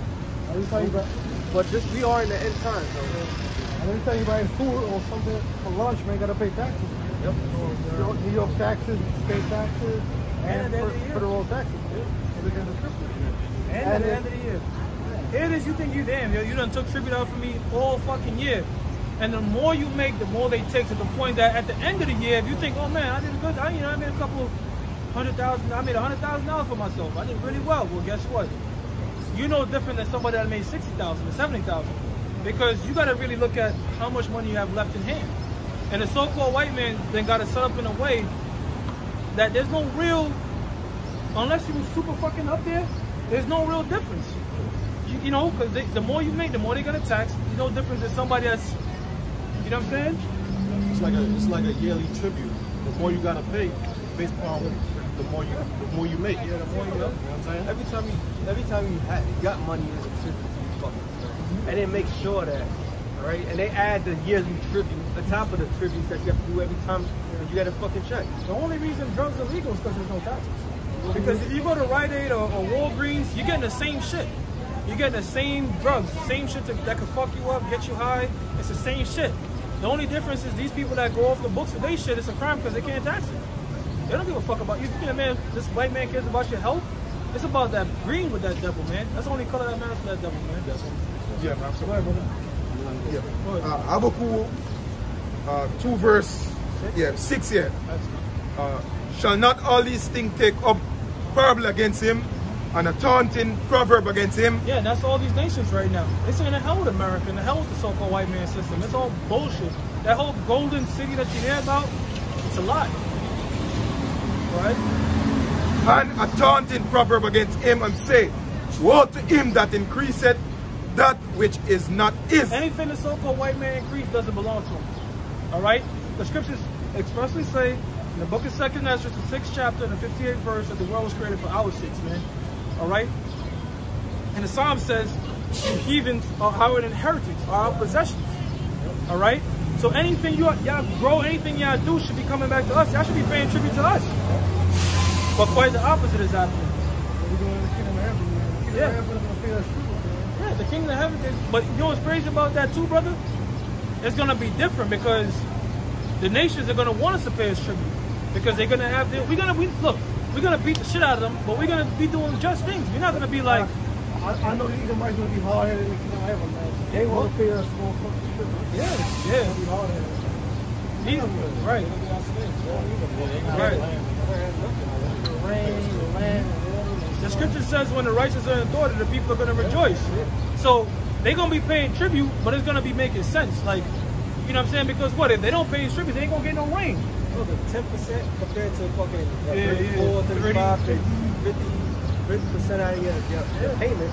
That's nothing. That's like where you're glad to get 10%. And righteousness, knowing that you are going to get provided protection, rain, land, you know what I'm saying? They're gonna know the reason they got that gain was because of us, man. Through the Lord. So when we come to them tributes, look, King Solomon is a prime example. When he was going around, you had what was that, Queen Sheba, all these other nations were delighted to give him things. Because what? The world was at peace, man.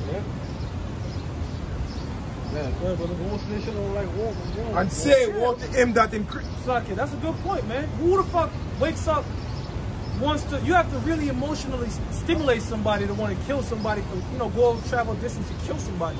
I won't take money. I won't take money that pay money for the people, for the military people, the guns, the tanks, the that planes. was that movie War Dogs. He was like, that movie War Dogs, he was like, you see a helmet and a vest. I see 1,400 from this company. That he was breaking it down. How war is just a profit, man. It's a profiteer. Guys like Dick Cheney and shit. It's just a profit. People don't naturally wake up just want to kill each other. You know what I'm saying? The reason we talk about meditating that terror upon you is because what you've done to our people, man. Go ahead. The only person that's fueled by murder is Cain and the descendants of Cain, and that's the so-called white man. Go ahead, brother. Woe to him that increaseth that which is not his, how long? And to him that laid himself with thick clay. Laid himself with thick clay. The Hebrew word, Ibatya. Alright? Ibatya. I'm sorry, brother. And this is what this whole shit is run by. It's some form of debt, some form of borrowing. Alright? It's all about leverage. And who holds leverage over the entire world? A small group of people. Because when you go into all these different corporations, you find out that they just go back to one major corporation. You know, you might find that Pepsi owns this, that, and the third, and Coca-Cola owns this, that, and the third. They just like a spider, like tentacles. It's just spreading out, but matter of fact, like a pyramid. And at the very top is one ruler. It's like the media got like about six major. It's down to 5 now. Oh yeah, down to 5. RT was like it's 5. You see what it's going, 4, 3, 2. Yeah. It's like I saw a commercial. I was shocked to see it. Sprint and T-Mobile coming together. Oh yeah. No, brother. You can't say, oh yeah. Because the simple fact is, remember, it was a competition between Sprint, T-Mobile, AT&T, all these. Now they're coming together. So everything is coming together. Every corporations are coming together. No more division. No more Microsoft and Apple. Microsoft and Apple. Even over here, a long time ago, it was Atlantic Bell and Con Edison. Con Edison only exists. So when you have one corporation monopolizing everything, they can do whatever the fuck they want. Really, brother, to build on what you're saying, they just reverting back. Because you mentioned AT&T. AT&T was just like oil and just like Carnegie's. Yep. It was just one thing, and they broke it up into 5. Right. Verizon came out of AT&T, so does Singular Wireless, and I forgot the other 3. And they just doing the same shit back. Right. Well, why are they doing it for? One world order? There you go. That's it. Right. Let's explain it. So, oh shit. Hey, the apostle said don't knock. He's on the show? Yeah. This is Proverbs 22 and 16. What's that shit? The Flintstones, it's a living. Go ahead, bro. You got demons on it. Proverbs 22 and 16. He that oppresseth the poor to increase his riches, and he that giveth to the rich shall surely come to want. Yeah. It's good, bro. Yeah. Yo, Salakia. What scripture you holding? Read Proverbs 22 and 16. Read Proverbs 22 and 16, and I want you to search where the scripture speaks about pledge from the poor. Shalom. Where it speaks about a pledge, poor. A pledge and a poor, and pledge and poor together, because you're not supposed to do that. All right? A pledge. Read Proverbs 16. Yeah, read that. You're gonna get into it. Proverbs 22 verse 16. He that oppresseth the poor increase his riches, and he that giveth to rich shall surely come to want. Read it again. Proverbs 22 verse 16. He that oppresseth the poor, to increase his riches. Yeah, so he that oppresseth the poor increases the riches, man. These politicians, man. These bankers, man. You know what I mean? And hey, when Jake rob a little bank, man, the world come down on him head, man. You know what I mean? When Jake rob a little bank, the world come down on him head. Especially if you come from one of the tribes, man. You know what I mean? But you have top politician up there who are robbed with tax money, man. You know what I mean? And use it for pedophile, man. Yeah, you have. You know what I mean? You have low-level crimes. Like you could get a Jake that sell weed, and they give a dude 20+ years, and that's not hyperbole.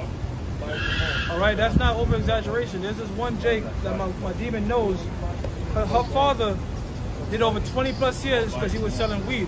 Now the hypocrisy in that is you gave that Jake 20-something years for selling weed, and during COVID you made weed essential. So you guys are a bunch of devils, man. Meanwhile, you have something called white-collar crime. Yep. Where $100 million, 200. Look up this dude, Jared Kushner. $150 million, $1 billion, like these major fucking money, and little petty sentences, man. Yeah, like a little slap in the road. Well, Epstein, he didn't even go to jail that first time in 2003. Dude was going in and out of jail. We could buy your way out of it. Yep. And that's why the scripture says that the Lord shall not acquit after all the wicked. Because you can't buy yourself out of the judgment. You can't pay the Lord. The Lord sees what's going on. You know, and you know, hey, for Jake, sometimes you deserve it. Because whatever you did. But the way they're doing it, there's no reason for this man to actually sit there and judge anybody when he himself is all fucking wrong. You know? That is an oxymoron. Here it is, you are the biggest murderer in the fucking planet Earth, raping and robbing and stealing, doing it. Then somebody does like the brother said, a little petty crime. You give him to the extent of the law.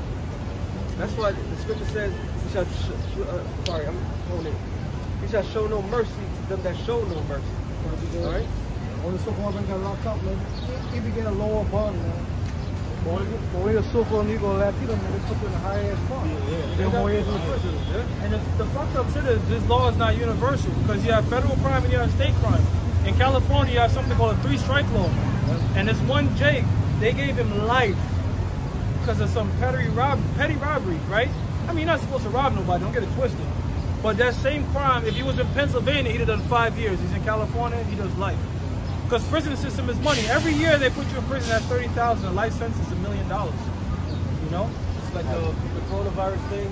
Those are people that they had to rely on a certificate. Yep. It's getting like $39,000 for each case that they have that they claim. So that's encouraging that's just encouraging sickness, man. So they encourage this penetration situation because they're making money off of it. It's that simple. Hey, when this shit first happened, Cuomo said that about the alcohol shit. That he already had prisoners making it. Oh wow. You know, he already saw the business opportunity. They're like, I'm about to make some money. You know, that's the mindset of an Edomite, man. Cuomo was a fucking devil, man. Cuomo and his brother, specifically Andrew Cuomo is a low-life devil. He sent more Jakes in prison than any other fucking governor, man. Go ahead, bro. Job chapter 24, verse 9. They pluck the fatherless from the breast. They pluck the fatherless from the breast. Go ahead. And take a pledge of the poor. They take a pledge of the poor. What's a pledge? A pledge is no different than a pawn. You go to the pawn shop, you want some money, you say, look, you hold this, I'll return the money, just return me back my item. It's the same thing with a thing, a pledge. And the scriptures speak about a pledge and a livelihood. You know, Like you couldn't take in an ancient world, you couldn't take a man's outer garment to pledge because he would need that to sleep. You know? But the scriptures is telling that the wicked take a pledge from the poor, meaning you don't got shit. You don't have shit, and this man is still trying to suck the life out of you, man. You even got an inheritance. You don't have nothing. Like a promissory note.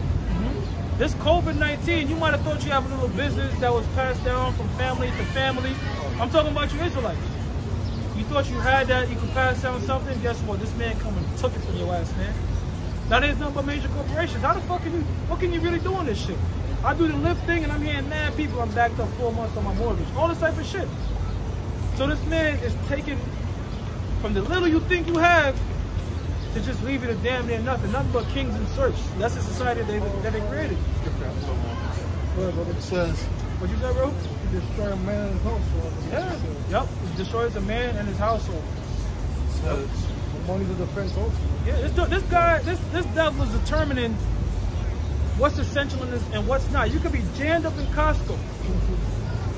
But you know, me personally, I miss working out because I think that's essential. What if you have diabetes? I remember people in there sick and fucked up. That's not essential, but you could spend all your money on Amazon and Costco. Or matter of fact, you can't go to church, but you can burn it down in a protest. That's what this man does. This is the type of shit that he comes up with, man. but it says they cause, I'm sorry, it's not good. It says they cause him to go naked without clothing. They take away the sheep from the hungry.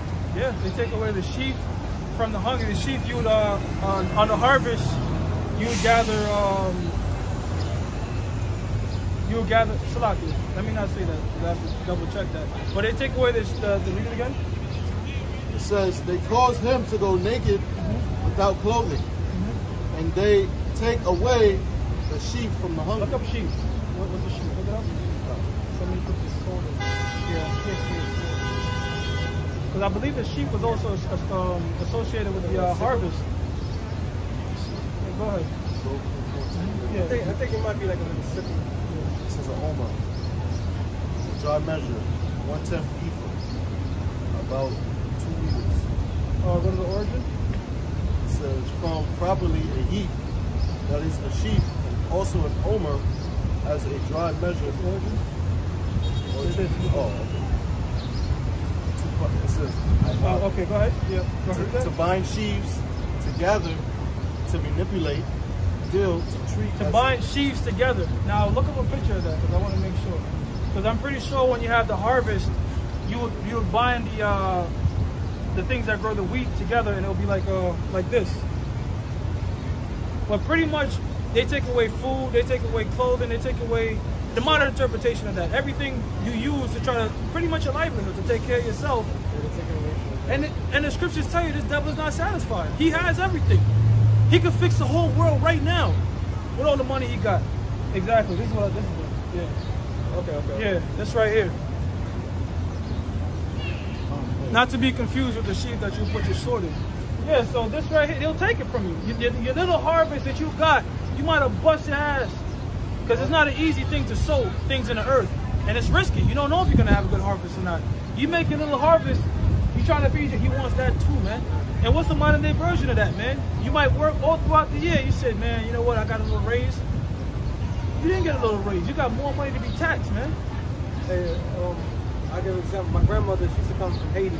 And she used to go out in the hack and put on a sheet and then all the stuff that, the stuff, the items that they have in Haiti. She used to go out there and sell. But when you fast forward that, I mean, she passed and gone, she stopped doing it. She passed and gone, what happened was, like later down the line, you hear everybody had to have like a vendor license. So you can't no longer go for business on your own with your own items. You have to have a vendor license. So you have to go to the court and say, okay, I'm gonna go blah blah blah to sell this and that. So they pretty much took away the idea of you making money. Can't sell bottled water. You got this woman out here in New York that be selling mangoes in the train station. They kick them out. They take their stuff from them. People that selling little candies, they take that from them. So any means are necessary when you try to make a little honest buck, so to speak. You know. Against these people in the job. Oh yes, yeah. that was the thing. That was the thing. I only bring my grandmother up because she's been doing it for years. You know, that was the thing in the 60s, 70s. You could do that. Everybody used to come out here all out in New York, Brooklyn, sell their stuff. People had tables. You know, a lot of us are from Brooklyn. People have tables in Bronx, whatever. And then you go to that person. Some people sell oils and this and that. You could buy it, CDs, you know, and they're making money on their own. They're hustling. They're going out there, getting up to do what the honest day's work. But now they come up and say, nope, you gotta take your stuff from me because you don't have a license to sell it. Yeah, they confiscate everything. It's all about taxes, And they take their fucking money. If they can't tax it, it's a crime. Yeah. Yeah, I got a quick precept. This is Micah 2:2. And they convert fields and take them by violence. Now the word their violence actually violence, it's a seize. And houses and to take them away. So they oppress a man in his house, even a man in his heritage. Now the word heritage really just means a land. No, now we say the word heritage, we get the word heir. So the heritage is your property. So they oppress. Like this land was originally given to the Northern Kingdom, so to speak, and he took it over, and now he's talking about who's illegal and who belongs and don't belong. Well, this man doesn't belong here. He do the same thing in other countries. He go on other people's land and he oppress them. You know, he say this could be done. This is not allowed over here. We have no business over there. Yeah. Well, the prime example is he labeled Issachar immigrants, and California, Mexico, New Mexico, Los Angeles, all these, they have Latin, so-called Latin names because they belong to Issachar. And as you go further different parts of America, you have the tribe of Gad, the Seminole Indians, the Native Americans as they call them. All right, these are their lands. And then you might say, oh, the Native Americans don't get taxed. But guess what? They put it on reservations. And what they do is their land. And with the reservation, this is how they fuck you on the reservation. They introduce welfare. You know, which welfare does nothing but break up family structures. And that's what you do is you don't affect the enemy right there. The goal is to affect his son. Yeah. Because when you affect the son, you affect a generation. There was a dude that's a part of the KGB. He was talking about how it takes 15 years to destroy a generation because 15 years is the right amount for the next generation to fix the fuck up. You know? The Gadites that you see over to the Reds now, they're not in the same spirit. Even though they dress and put the makeup on, all that shit, they're not in the same spirit as they was when Esau first came. Because it was a systematic process, just like they did to us, of destroying one generation to the next, man. And the primary way you do that is to break up the family. Go ahead, brother. That's a good point. The way you destroy people by dismantling the family. You know, that's why you see a lot of these niggas in the hood. So one of the main reasons why these niggas are like that, because these niggas, they come from a dismantled family structure. You know, I mean, of course, there's cases where, you know, a son may have both parents, but a lot of times it's because of dismantled family structure. So he's out there looking for masculinity in the street, looking for brotherhood in the streets. He's not getting it home. You can find a documentary on YouTube. They still have it up, and the dude was saying he was a doctor, and he was like, I can't take the welfare because if I need it, but if I take it, we have to drop our income. Pretty much where just the woman is making a certain amount. And they do different things, whether it's child support, whether it's college system to keep the woman in to pursue a career, whether it's abortion. These things culminate together. To what? To set the man against the woman. Really to put the woman, as the scripture says, above the man. And that fucks up everything. That's like walking backwards, like, because you're not a tailor's leader. You know what I'm saying? It's gonna fuck up. No, but everything he said is absolutely true. But we gotta make it clear to people. Not only that it's prophecy, because you have a certain sect of people that's actually getting welfare as well, but they don't get put out there like that. They keep their fucking family intact. All right, they're the biggest welfare case in the whole fucking planet, man. But you don't hear nothing about that. You hear about blacks, Latinos, and Native Americans. Oh, they welfare case. They always want a handout. You got conservative, black conservatives talking about, oh, you should take no welfare, blah, blah, blah. You should go out there and work, blah, blah, blah. But you have a race that nobody can speak about that's getting all the perks and then some, all right, living off of welfare. You got their woman in order. And got their woman in order. Living in a household, having a women and a whole bunch of children doing whatever the fuck they want. But the world doesn't see. The system is not created to benefit us. The system was created to benefit them. So no matter what thing seems to be good, it's always better for them, not good for us. Yeah, this country was not designed for that punishment. Yes, sir. You know, that's why we suffer, you know, a lot in this country. It was designed for our punishment. So we always gonna get the short end of the stick, like they like to say. Whereas, you know, you might see a so-called Jew, and they might prosper from it. And if a Jake do prosper from it, it's something fucked up going on with it. Now the guy's in the house, and she's the leader of the family. He just some little boy, and he asking for permission for shit. Like, oh, can you bring back some Cheerios, some Fruit Loops? You know what I'm saying? Like, she don't respect him. You know, so you either have that or be a man. Like, listen, I'd rather be single, have my own place, than being under and control under a woman. Like, I'm a grown-ass man. What I need, look for another mother. Right. I was watching this interview with Sammy the Bull, and he was making a point how, now if you don't know who Sammy the Bull, now Sammy the Bull back in the days was the underboss of what was it? What family?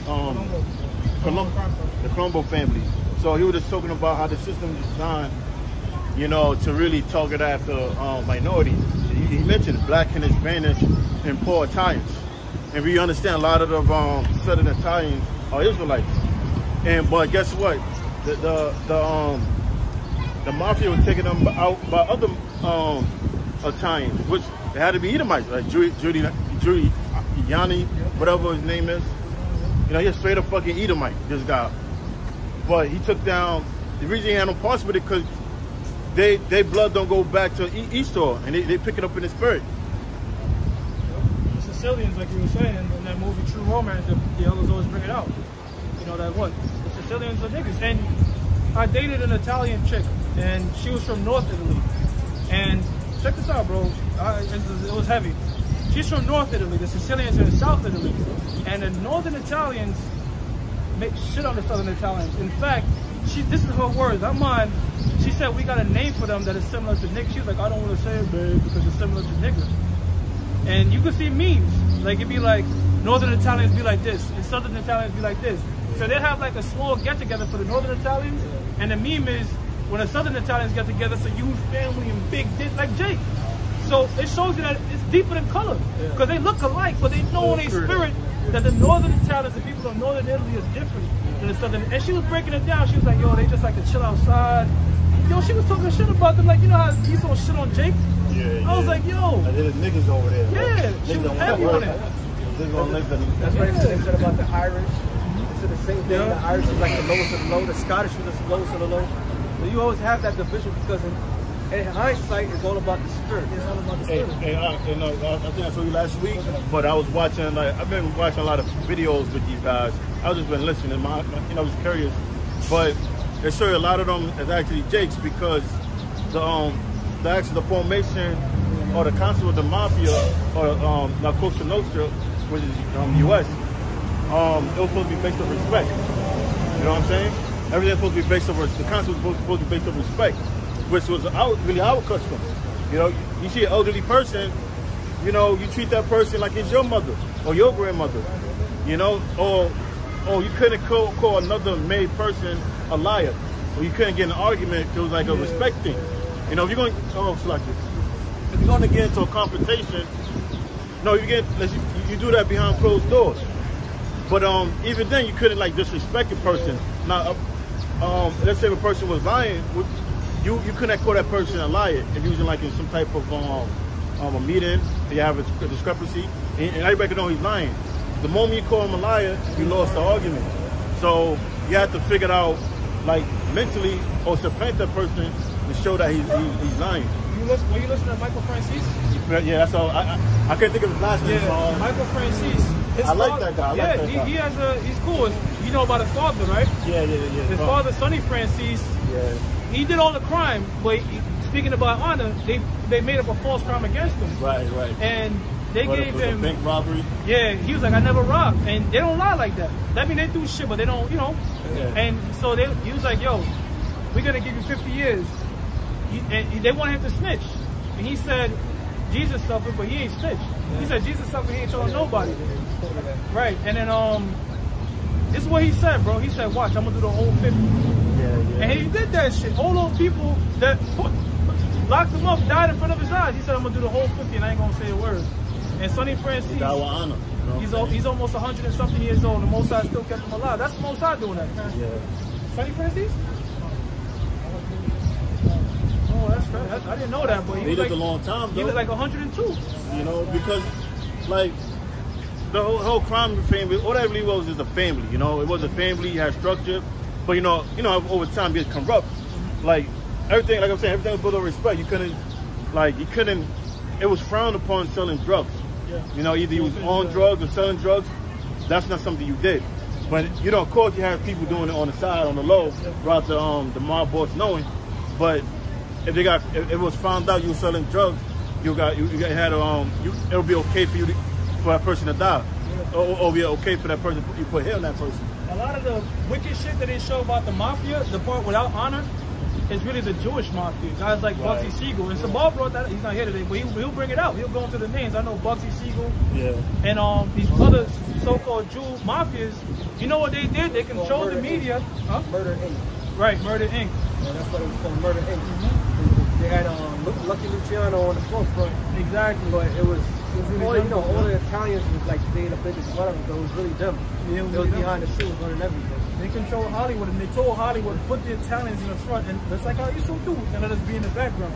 So all that crazy shit you hear when you look it up, is guys like Bugsy Siegel. There's another fucking one. The one that hanged, he pretty much he did a honey trap on the president, Hoover. Because that's how the mob works. If you have money, I can't use money as leverage. I have to use blackmail. Because if you have all the money, that's no risk. But if you can jeopardize the person's reputation, like Jeffrey Epstein, and the latest bitch they called Ghislaine Maxwell, that's the whole CIA tactic, FBI tactic of using leverage by blackmail. That's what they do. And they're actually a mafia, you know what I'm saying? The elite is actually a mafia. That's what it is. They don't call themselves a mafia, but that's all it is, you know? See, the Italian mafia, they was Roman Catholic. Now, the elite mafia is they Luciferians. You know, that's all they are. Yeah, that's true. And the most I got mafia going against mafia, because people are like, oh, Donald Trump, he got Epstein, but you got to understand, Donald Trump is a part of another mafia, because Epstein was tied to somebody named Ehud Barak, former Prime Minister of Israel, and his opposition was Bibi Netanyahu. Netanyahu was about to go on trial. Yeah, let the scriptures come out. Revelation 20 verse 7. Yeah. And when 1,000 years are expired, sin shall be loosed out of his prison, Keep going. and shall go out to deceive the nations which are in the four quarters of the earth. And that's the game. That's the name of the game. It's all about deception. Like the brother just made mention of the whole mafia, how the Italians was being the forefront, being the worst of the worst, but behind the scenes, we all know who's running it. Okay, it's by deception, by the picture of Cesare Borgia, by the whole structure, how everything is created. Everything's by deception with this man. He even have his version of the CIA, the Mossad. They say by deceit by any means. Oh yeah, that's All right, the Mossad, that's their motto: deceive by any means. The CIA, they all about overthrowing governments. This man, his whole power structure, when it all boils down to, is all about deception, man. All right, and that's one thing that you have to understand. Like everything we see is part of the deception. A man behind the curtain who has no power, who is really a nobody, is telling everybody what to do because he's seeming outward that he's something great. He's in the bar. He's in the eyes. Like, Right. we send this, right? I sent it to her on the group chat. Now, you see here, you get that, brother? But it says stay home. Now, what do you see in there? It's really the Masonic symbol with the pyramid and the all-seeing eye. You know what I'm saying? That's showing that everything that's happening now is all controlled. You know, everything is all strategically done. See that? Yeah. That's deception. That's deception. It's right in your face. Right in your face. That's Revelation 3:18. You know, like the Pizzagate stand. Yeah. And then how they figure it out. Now the whole thing this morning we got the news that Wayfair, all right, which is a furniture company. I was about to say that. Now they starting people are just throwing it out there. There's a couple videos like that. It's showing like, why is this furniture like $50,000 more than what it's worth? Right. And then one woman, she actually she goes to add to the cart and ready to put on information. Somebody else's information already did. Exactly. So the person that should know, who you purchasing. Yep. And you actually Google the name, that person is missing. Yep. The article of that person missing. That's everything by deception. I wanted to make a quick point. You mentioned the Mossad, right, which is the Israeli version of the CIA. Before they were going to be called the Mossad, they were going to be called Israel Secret Intelligence Service. And what's that? ISIS. There you go. You know what I'm saying? If you do your research, they're the same people. Because it's just like how they do over here with the protests. You can put a mask off, you can put a mask on, you don't know who's who. They do the same shit with these ISIS things, man. A lot of them people that you see ISIS that call themselves Wahhabi extremists are actually Mossad agents stirring a goddamn war. Yeah. Proverbs 6:12. A naughty person, a wicked man, walketh with a froward mouth. He winketh with his eyes. Winketh with his eyes. Meaning what? He's saying secrets. Okay? He's not being truthful. Read on. Speaketh with his feet. Teacheth with his fingers. Yeah, because that's how. We did shows back in the days, but we used to go and walk around Manhattan and see certain things. And when you reach, you see certain symbols that's out there, and what it really means. A lot of things you think it might mean this, it's really a demonic symbol. All right. So you have the court, like for example, the courtroom. When you go to court, once you're outside the court, you can't get judged. And then once you're in the court, you have to throw a symbol in order for the judge to throw it away. This is all wickedness, man. You got secret societies. You got the Freemasons, which is all part of the Illuminati to certain degrees. Oh, it's another thing about that show is about 33, but that's another whole other subject. But you have the Boule, which is the black version of the Illuminati, okay?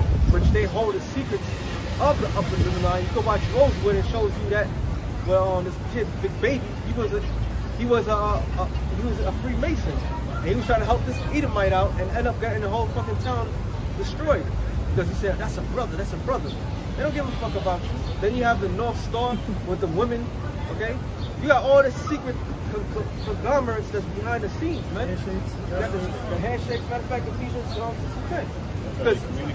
And that's how they communicate. Instead of being straightforward, they speak in double tongue.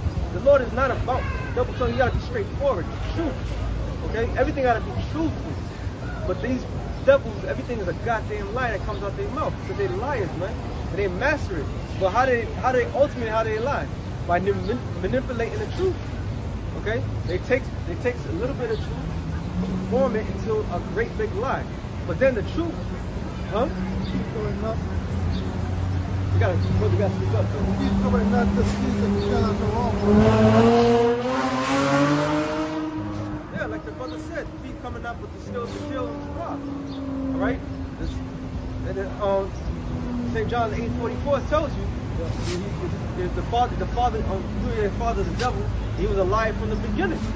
Alright? Esau is a goddamn liar, man. Everything that comes out of his mouth is a lie. Deception. That's why you have a lot of videos circulating.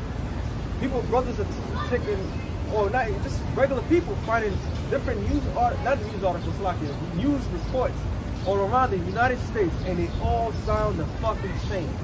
Like they all being programmed to say the exact same fucking thing. The same sympathy. Oh, I can't believe this. When the kids died in Atlanta, Chicago, everybody should watch it. hilarious.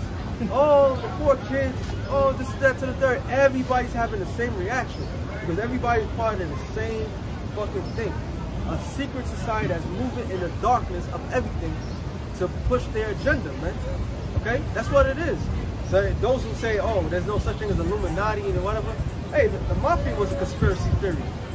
And that came to be conspiracy facts, man. That was considered to be somewhat of a secret society. And that was exactly, bro. What's it called? The sting about it, which was supposed to be in a hush hush, but they allowed it to happen because of what? Somebody got to take the fall for something. Yeah, it's going to be something in secrecy. Like one of the, you took an oath, and if you broke that oath of secrecy, you know you got a hit put on you. Hey, you got the Crips and the Bloods throwing symbols and signs up, which go back to Freemasonry.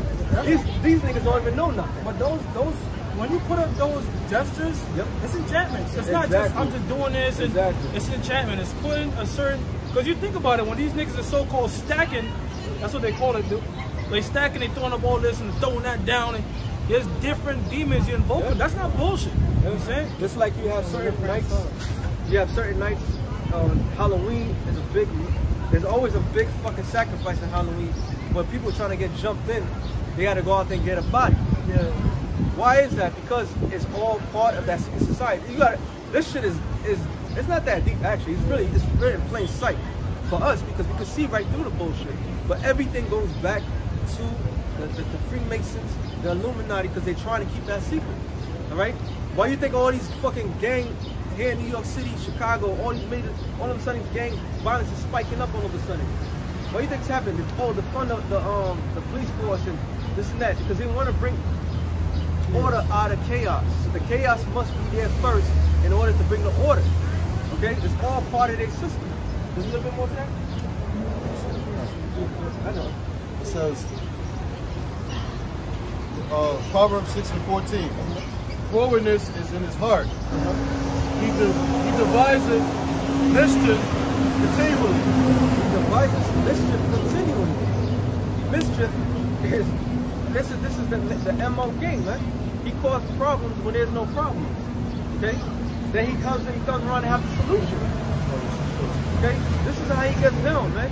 And all these other they'll tell each other signs of distress. They'll tell each other signs and wordplay. While the rest of us don't know what's going on. Farrakhan is retired. Alright? He knows something we don't know. And he, every time they, Farrakhan, Martin Luther, they all go out, they try to say the biggest bang. And I saw something in his thing, he was talking about pretty much the white man's the devil. Because he knows something's going down. Alright? Africa, don't take the vaccine. Don't take the vaccine. Don't stop talking about the COVID. Georgia guys don't. Right. Because why? He knows he was part of that secret. Now he's letting it loose because they're done with it. So don't be surprised that nigga end up dead.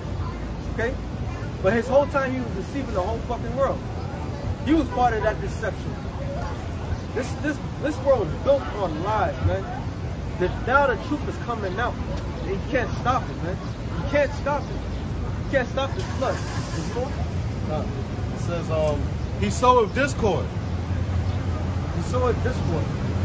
That means division. You wonder why niggas in the hood can't get along? Alright? You wonder why some niggas got guns and some niggas don't? You wonder why what crime keeps increasing? 1 minute is a peace, next minute they going back to killing one another? Because he's sowing discord, man. Okay? That's some of the attributes that the Most High hates. This man is doing this. And he's doing it in secret. People act like he don't have a hand. Oh, black and black crime. I hate when niggas say that shit. Because only reason why this black and black crime is because the simple fact is this man is allowing all this shit to happen, man. Brother was breaking it down how he created a certain environment. When you have an environment like that, that's why people act like animals. The whole idea of a nigga came from Esau. Now niggas just they living it, so to speak. Because why? Esau's sowing discourse, man. Okay? And it's not cool to praise the Most High publicly. But it's cool to be a fucking degenerate. We don't. It says, therefore shall his calamity come suddenly. Suddenly shall he be broken without remedy. Hey, and that broken without remedy is talking about Yahweh Shai. Yahweh Shai is going to break this man in half, man. All right? Go read that.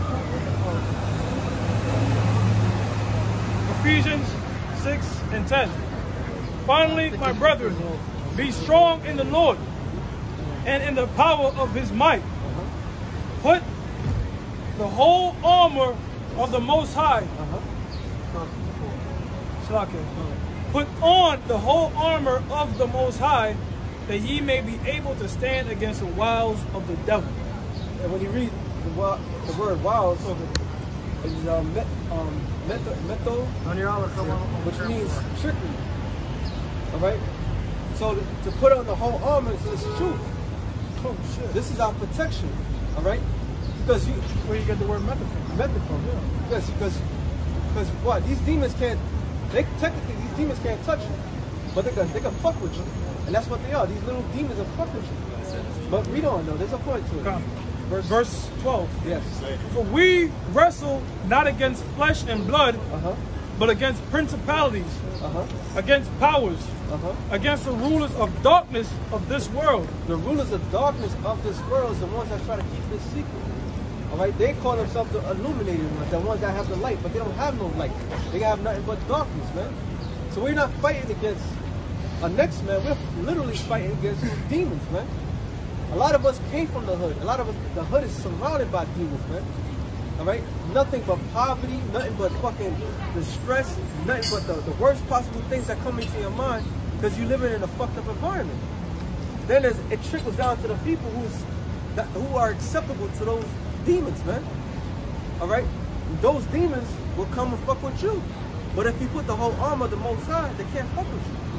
All right, the way this place is designed, just the environment is meant to fuck you up. As a child, I went to Florida.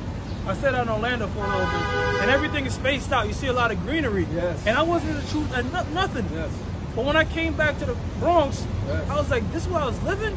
It just was like, "Yo, you see like tight fucking street." It's just, man, that plays on your mind. Yeah, you come from, you just want to get the fuck out of here. If you live in an apartment building, a lot of brothers from out of state don't understand. We live in apartments, which is fucking, you got to share with a whole bunch of siblings. Yeah, it's cool when you're a little kid because, you know, you got something to do or you go to your, you know what I'm saying? But to actually live in it is the worst possible way. Your mind can't find no fucking rest. You're trapped. Okay, let's say you want to go outside. You go outside, you're not the only one that have that state of mind. You got other niggas that have that state of mind, and they come from worse problems than you. They can't handle their own personal problems. So what do? They take their anger out on the next man that seems to be weak because they're fucking emotional. All right, they be like bitches, get all emotional because somebody says something to them the wrong way. They want to kill the nigga. So this man created an environment infested with fucking demons, man. All right, this is what we fighting on an everyday basis. This is what we get into. And oh, God forbid if you have your parents into something, putting some type of other demons inside your household. You will never get no fucking rest, man. And the crack epidemic, damn near everybody, you can't bring nobody to your house because next thing you know, your house everything got stolen. That happened to me when I was a kid. I came home, my mother was like, just go to your cousin's house. You got robbed, like what the fuck? All right, this is when I was living in East 21st. So I'm like, damn, it's like there's no fucking rest. This man created an environment that really makes us act like a certain way. Only a few of us can make it out of there unscathed, man. All right? Because, hey, being a Jake in America, Negro, Latino, Native American, you're already fucking scarred in the spirit, man. You're already scarred in the spirit. Then to add more things as you born into this world. Being a young man growing up. The shit don't stop, man. Certain neighborhoods you go to, I remember going back to my hood, the old block, and niggas was walking around like, who's this? Like, I'm like, nigga, I was here before you, but that's not the point. The point is, I might go to, like you said, brothers that are out of state, you might go to Pennsylvania, you walk around there, it's still Jake, but they're more friendly, it's a different vibe. And that's why, because you go back to my old hood, it's a fucked up deli there, it's a narrow corner, it's a Kennedy Fried Chicken, it's just everything meant to just piss you off, to create some type of animosity towards your brother for no reason. So the scriptures say, your eyes shall be evil towards thy brother. Verse 51, verse like 19, I believe. It says, against the rulers of the darkness of this world against spiritual wickedness in high places. Against spiritual wickedness in high places. The media. Hey, growing up as a kid, I'm going back to my childhood. Growing up as a kid in the 80s, there was a thing called Channel 7, I believe it was Thursday, which is probably all over the world. But it was called The Rich and Famous. Now, the lifestyles of the rich and famous will come and you get to see, you live in poverty. You don't know nothing about nothing. But here it is, they throw it in your face. This person living like this person living like that. Then you're like, God damn, I want to live like that. Then on top of all that, niggas are selling drugs, being witches and warlocks and getting killed. Kids getting kidnapped, because that's when, back in the days, in Channel 5, it was like at 10 o'clock. So you know where your children's at. Why they had that for? Because kids was getting snatched up in those times, man. And you never see certain kids ever again. So there was a heavy demonic spell that was going on in the fucking world. That was just filled up. And the demonic spell didn't stop. Alright? It's being pushed on heavy, man. Now everything is black this, black that, black this. Black people this, black. And then what did I do? I keep you entrapped in your mind. And showing that you're nothing but what they say. Okay? That's a spiritual. Huh? There you go. So, and that's just putting the spirit on you to go on, man. Now people are putting that identity once again. But the difference between now and then is that there's this thing called the truth. Alright? And it has penetrated this fucking world. There's more? That's it. Okay. Hold on, let's get that. You got that? I believe it's 19. Isaiah chapter 51, verse 19. These two things are come unto thee. Who shall be sorry for thee? Well, who shall be sorry for you? Who's gonna feel sorry for you? Who should have pity for you, man? Alright? People, every time these experts that come on television talk about your problem, I'm talking about you Jakes out there. Oh, the father's not at home. They don't have no education. They marry, they have kids out of wedlock and all this shit. But then who encourage all that shit? Alright? You got rappers that's talking about adultery. You got fucking movies that shows about adultery. Who's pushing the whole thing? Everything is against us, and they sitting there saying like, look what you're doing. And never thinking in their mind like, well, we're gonna get in trouble for this shit. They never consider that. But they're saying, look, this is what you're doing. Go ahead. No, you don't have to get that. I don't want to do that. They control the narrative. They control the narrative. Music. You mentioned the father. They always downplaying the father. And you know, a gem that I at least feel that was in good times was, he kept going for a job. He would never get hired, but he never stopped trying. And people never bring the fact out that he never stopped trying. They publicly took him out of that show to show the reality of things and take the father out of the house, period, man. Because he was a strong man that was putting things intact, and they wanted to focus on JJ so that they could show the buffoonery of how niggas supposed to be. And do you think that did not affect the generation after? That had a heavy influence on how things are, man. See, Jakes are only good when they are buffoonery, or they selling, or they doing entertaining you some performance, basketball, football, or whatever. All right, or they're performing in a live stage. That's the only time that you can have any respect for these people. Because why? That's your happy time. Oh, I don't see their problem. But those niggas are trying to escape poverty. And here it is, you throwing it in their face. All right. Father had like a stoic, very stern personality, and they swapped that out, like you said, for the class clown. You know, because that's all part of the system, right? And we don't. Desolation and destruction in the famine and the sword. By whom shall I comfort thee? Keep going. Thy sons have fainted. They lie at the heads of all the streets. That's fainted mean what? Weak. All right. Fainted mean weak. The sons of the Most High are weak. Okay. And they lie at the head of the street. And every damn near corner store, there's a whole bunch of niggas outside. Up to no fucking good. Read on. He's gonna tell you more. As a wild bull in a net. Like a wild bull in a net. You ever seen any animal that's in a net? Any animal that's in a net is trying to escape that net.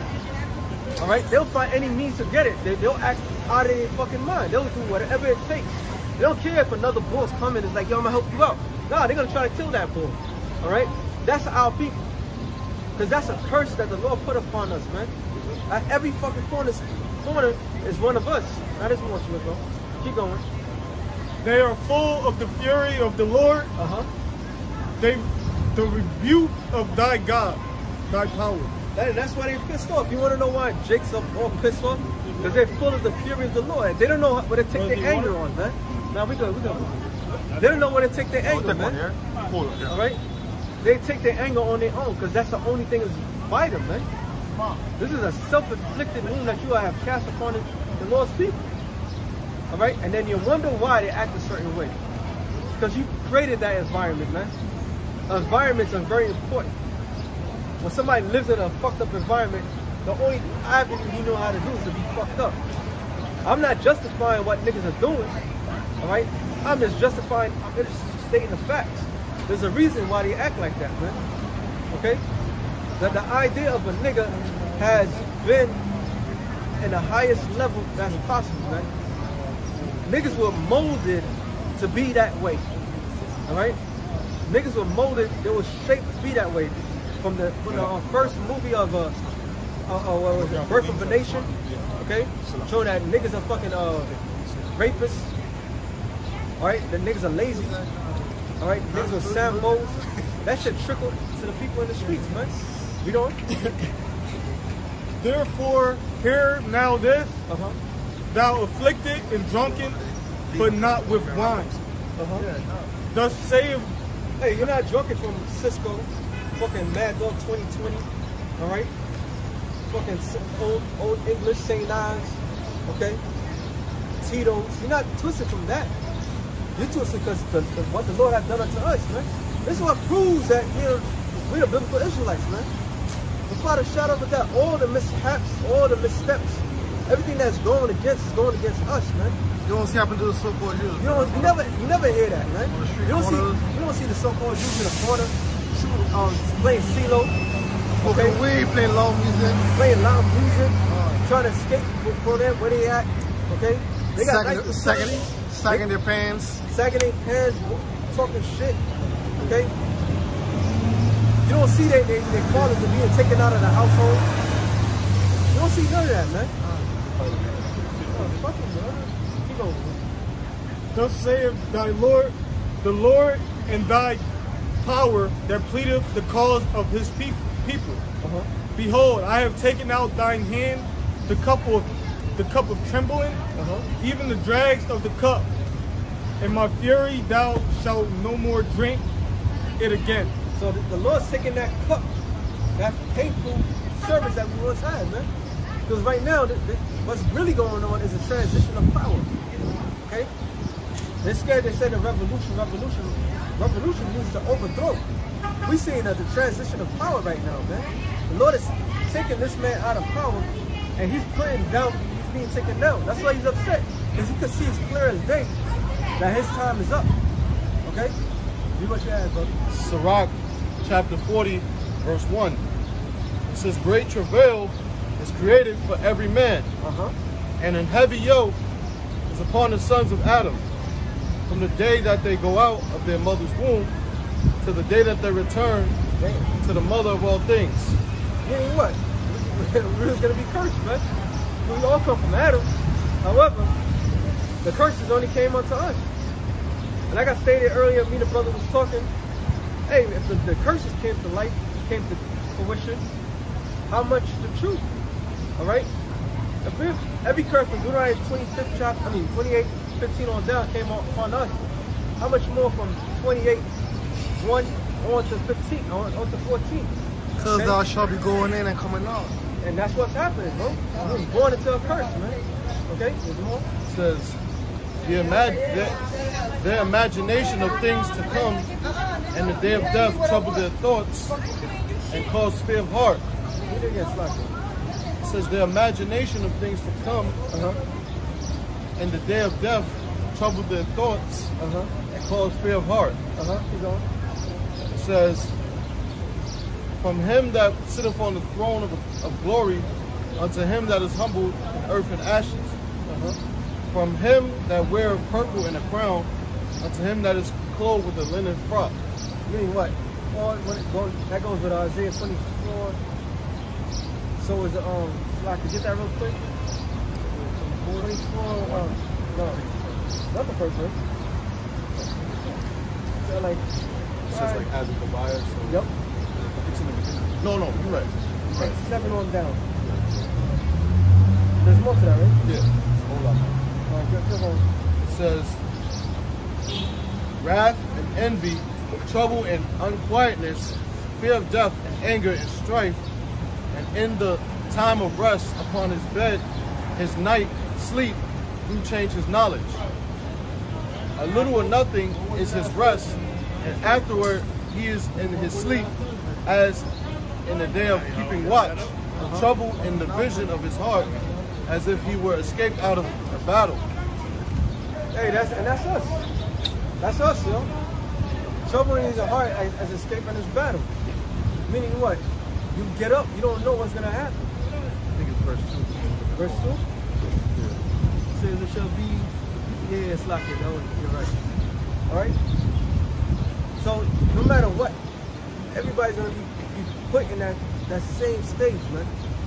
Soon, everybody else is gonna be feeling. You don't have to get it. I just thought about it. You don't have to get it.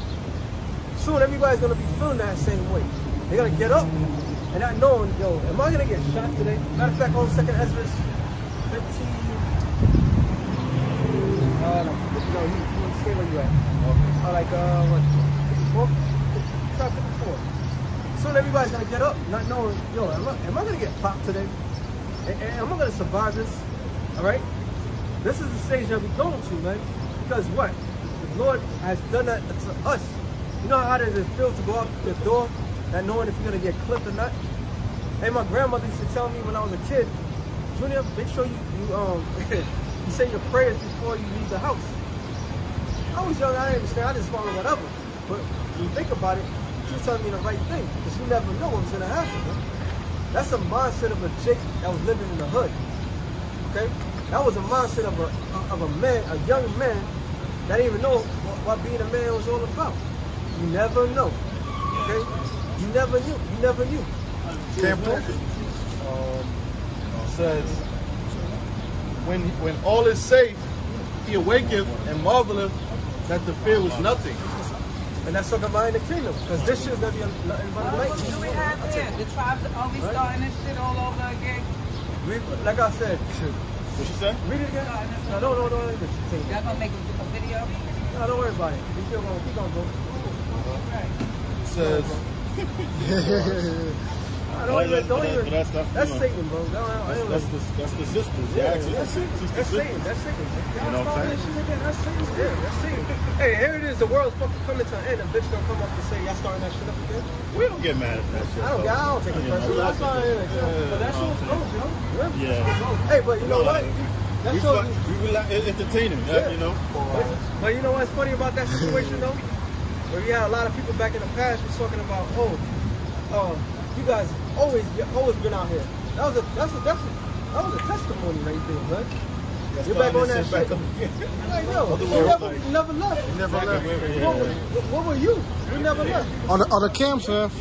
Huh? On the camp stuff, but not GMS and the others. GMS always been doing The this. apostles, the elders.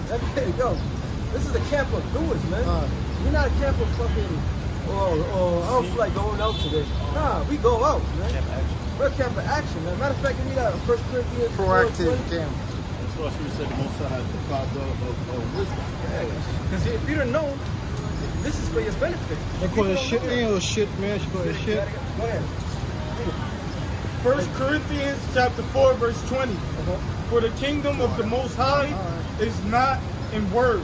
It's not a word. We're not coming out just to tell you something, all right? But what? But in power. But in power. Yeah. This is about power, man. You got them guys, they try to be so theatrics. Yeah. They'll come out with the pole in their hand. Yep. See, you white people are a bunch of dogs. And if you in the back, that's right. It's all a theatric to them. But it said the kingdom of the Most High is not in word, but in power. You know? Like you could be talking normal. Yeah. You just go into the scriptures, but to the power of the Lord it may touch a brother watching, it may touch a brother that's walking by, because it's the power of the Most High. Yep. That's what Paul stated. Apollo watereth, and I forget how it goes, but you know what I'm talking about. The Most High give the increase. So it's not us. We're not waking up anybody. We're just conduit. We're just a vessel of the Most High to bring this word out who it's for. Yep. That's it. That's it. You can get mad. You can get mad at us all you want. We may disagree. We may say, "Oh, you guys talk too rough or whatever." But guess what? Everything that we said through the Spirit of the Lord is coming to fruition, man. Showing it's not about just words. This is power, man. Power is being moved in motion right now. All right. Words that became powerful. Okay. This is how the Lord does his thing. Hey, how many times we came out here and we may be going to the prophecy. Yeah. And somebody may be walking by like, oh, they always talking about the white man. You may not even be talking about the white man. Yeah. You might be going in the prophecy. You might be getting on Jake. Yeah. But they're like, oh, you're talking about the white man. That's the power of the Most High. Yeah. They feel the energy. Yeah. You know, they feel the energy because it's not. That's what the Lord said from Jeremiah. I should make this. I should make my word in your mouth fire, and the people would. Yep. You know. Yep. It's the word. That's what Haushai said. What he said. It is not you they hated. It is me they hated. Yep. And they hate you because you're speaking of me. Yep. Because it's the spirit, man. Read it again and read what happened. Verse 20. For the kingdom of the Most High is not in word, but in power. The kingdom starts with his knowledge first. Yep. And then it manifests within us. Because the Most High don't see us as being the kingdom as long as we're not following his word. Most High don't see us being children of the kingdom. When we go back to this word, now we become children of the kingdom. Yep. So that tells us what? That we're the children. Well, the kingdom begins with this knowledge, the word of the Most High first.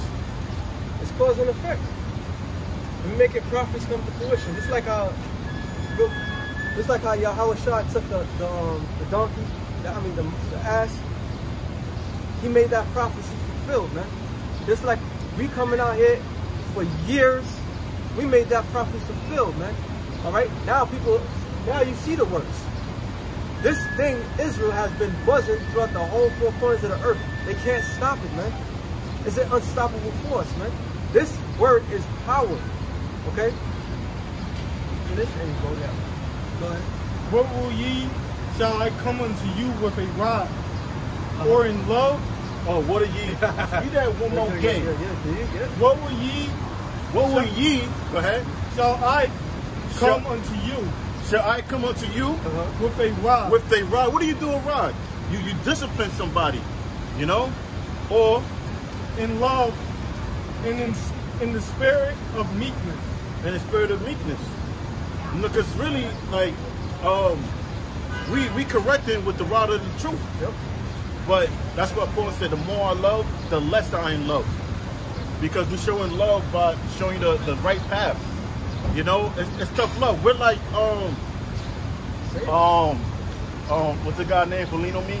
Oh, Joe. Damn, how did I get his name? Joe something. Morgan Freeman's character? Yeah, Morgan Freeman's character. What's his name? I got you, bro. But that's pretty much what we are, man. Yeah, You know what I'm saying? Because he was rough on them because he hold a high standard. Yeah. There was times then they want to give up on these niggas. You know? Joe Clark. We're like spiritual Joe Clark. Yeah. So we come rough sometimes, and sometimes, you know, depending on the person's spirit, we may be more compassionate. If that person's sincere, but we showing correction. We leading them back in the right path.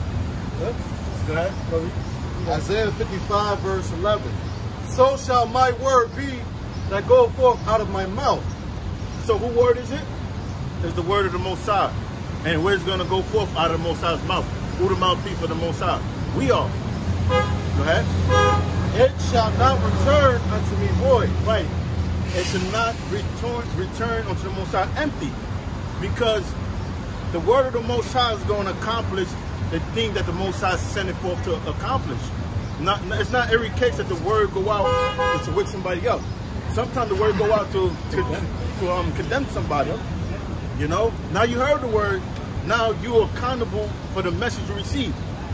You know? That's what people say, what did they hear or forbid? Because now you're guiltless. And we're guiltless because we did our part. We gave it to them. We passed the message. Somebody get that scripture, whoever needs our report. So, go ahead, bro. You get it. That's right. Google it. That's right. It says, it shall not return unto me void, but it shall accomplish that which I please. It shall accomplish that which please. Like, it's not going out void right now. It may appear onto men that nobody's listening. But guess what? The video's gonna go up on the camera, on YouTube. And who it's for, those are the ones that are gonna watch it. Now for the ones out here not listening, hey man, we did our part. And guess what? Now they're accountable for not stopping and listening. Because her coming up here like that, that just proves that she knew who we were. And that proves that the word is going out there. And these people know what it is. They don't got no excuse. Exactly. They got absolutely no clue. They got no reason to say, I didn't know. Yeah. The Lord is making me know. The word Israel is being pushed out there in the highest level right now, man. That same woman comes up to y'all teaching the word of the Lord, saying y'all teaching that shit again, but she gonna go back to the Lord, see the same niggas telling jokes in the corner, and I'm saying nothing. Exactly. You have something? Galatians chapter 4, verse 16. Am I therefore become your enemy because I tell you the truth? Because when you tell somebody the truth, is that you become an opposition to that person. Because first of all, the Most High creates to be what? Men. And men are designed to deal with logic, whereas Most High designed a woman to what? Deal with emotion.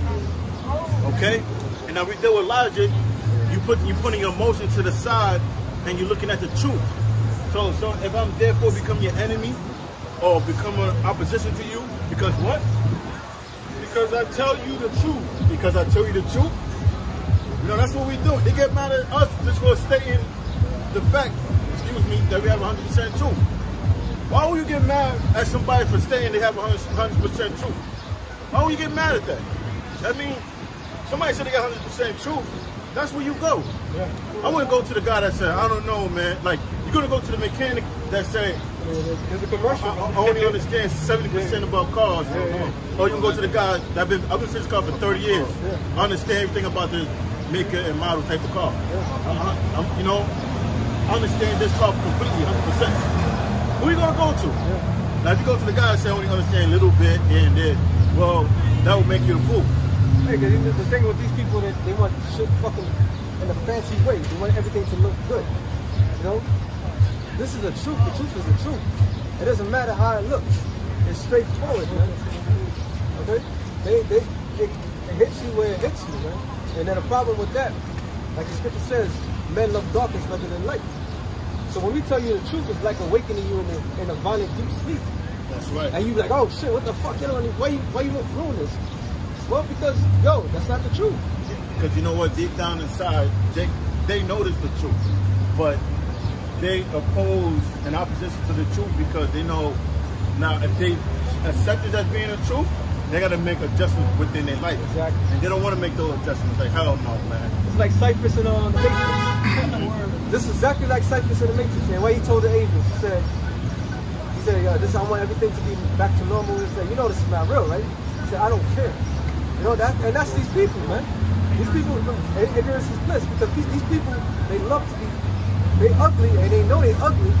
They just want to be reminded, or they would just want to be lied to so bad that they was like, oh, you're not that bad looking, you know?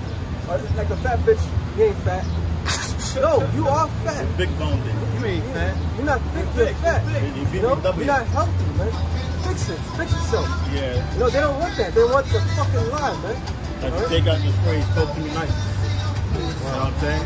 That's what to say. They want to hear smooth things. You know? They want to hear them smooth words. And that's why they go to people like me. See, that's what we respect. You know? Because first you turn to music, they kind of thought about, oh shit, I'm interrupted. We had to say nothing to him. I just looked at his direction. You know, he didn't say it, but he read his spirit. Oh, sorry. You know, that's the word. It's not because of us. He only put this. He felt the power of the Most High. This is Psalms 141:5. It says, let the righteous smite me. It shall be a kindness. Woo! Bring that back. Bring that back, DJ. And let the righteous what? says Psalms 145, 141 and 5. Let the righteous smite me. Let the righteous smite me. That mean, I don't mean like I'm gonna go to his brother like, come on brother, get it together. I mean like smite him with the word. Yep. You know what I'm saying? Like the brother start talking saying, like, listen brother, you say this, man. You may, oh, you might say, I slack you brother, you know, whatever. Or slack to the Lord. We, you know, it ain't for us. But I said let the righteous smite me. That's what word is that? Look at the word offend. You know, and then go back to the scripture. No, English definition. Older etymology. See what the word offend me. Alright, so read that scripture one more time, bro. This is Psalms 141 and 5. Let the righteous smite me, it shall be a kindness. So let the righteous smite me, it shall be a kindness. Now, I want to see the word offend. I believe it means to strike. You know what I'm saying? So, what do you see there? You go Google and just keep scrolling down. It says, offend, early 14th century, offending, to disobey or sin against a person, human or divine, a sense now obsolete, from Old French, offendry, hit, attack, injure, sin. And what did the Lord say about offense? Offense must come. You know, it's not that we doing something personally to offend that person's character. We're offending them with this word. So when we offend them, we doing what? We're striking them. We're smiting them. They said, let the righteous smite them. And some people are going to get offended, but some people are going to accept it openly. Like, that's the spirit. It says, it shall be a kindness.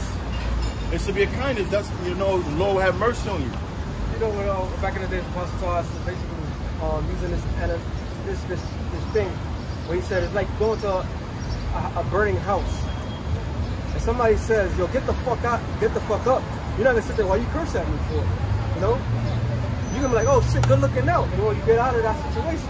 So the same thing with us. If this word comes out, no matter what comes out of our mouth, you might not like it, but it's truth behind it. What was that scene in Brooklyn?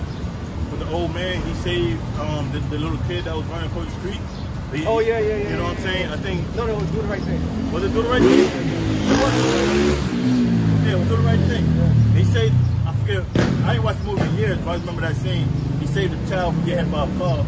And they looked at him like, oh, come on, don't touch my kid. Yeah. He saved the child's life. Yeah. You know what I'm saying? He took it humbly. He's like, no, he took it humbly. That's us. You know, we saving people, we saving the little kids from across the street. You know, but you got some badass little kids. You got some badass little kids. The Lord looking for them, you know, righteous kids. Is it more? Yes. And let him reprove me, it shall be an excellent oil, which shall not break my head. For yet my prayers also shall be in their calamity. That's right. So now let's go to Isaiah 53. Isaiah chapter 53, verse 1. Who have believed our report? Read it with more like emphasis, you know. Be more dramatic with it.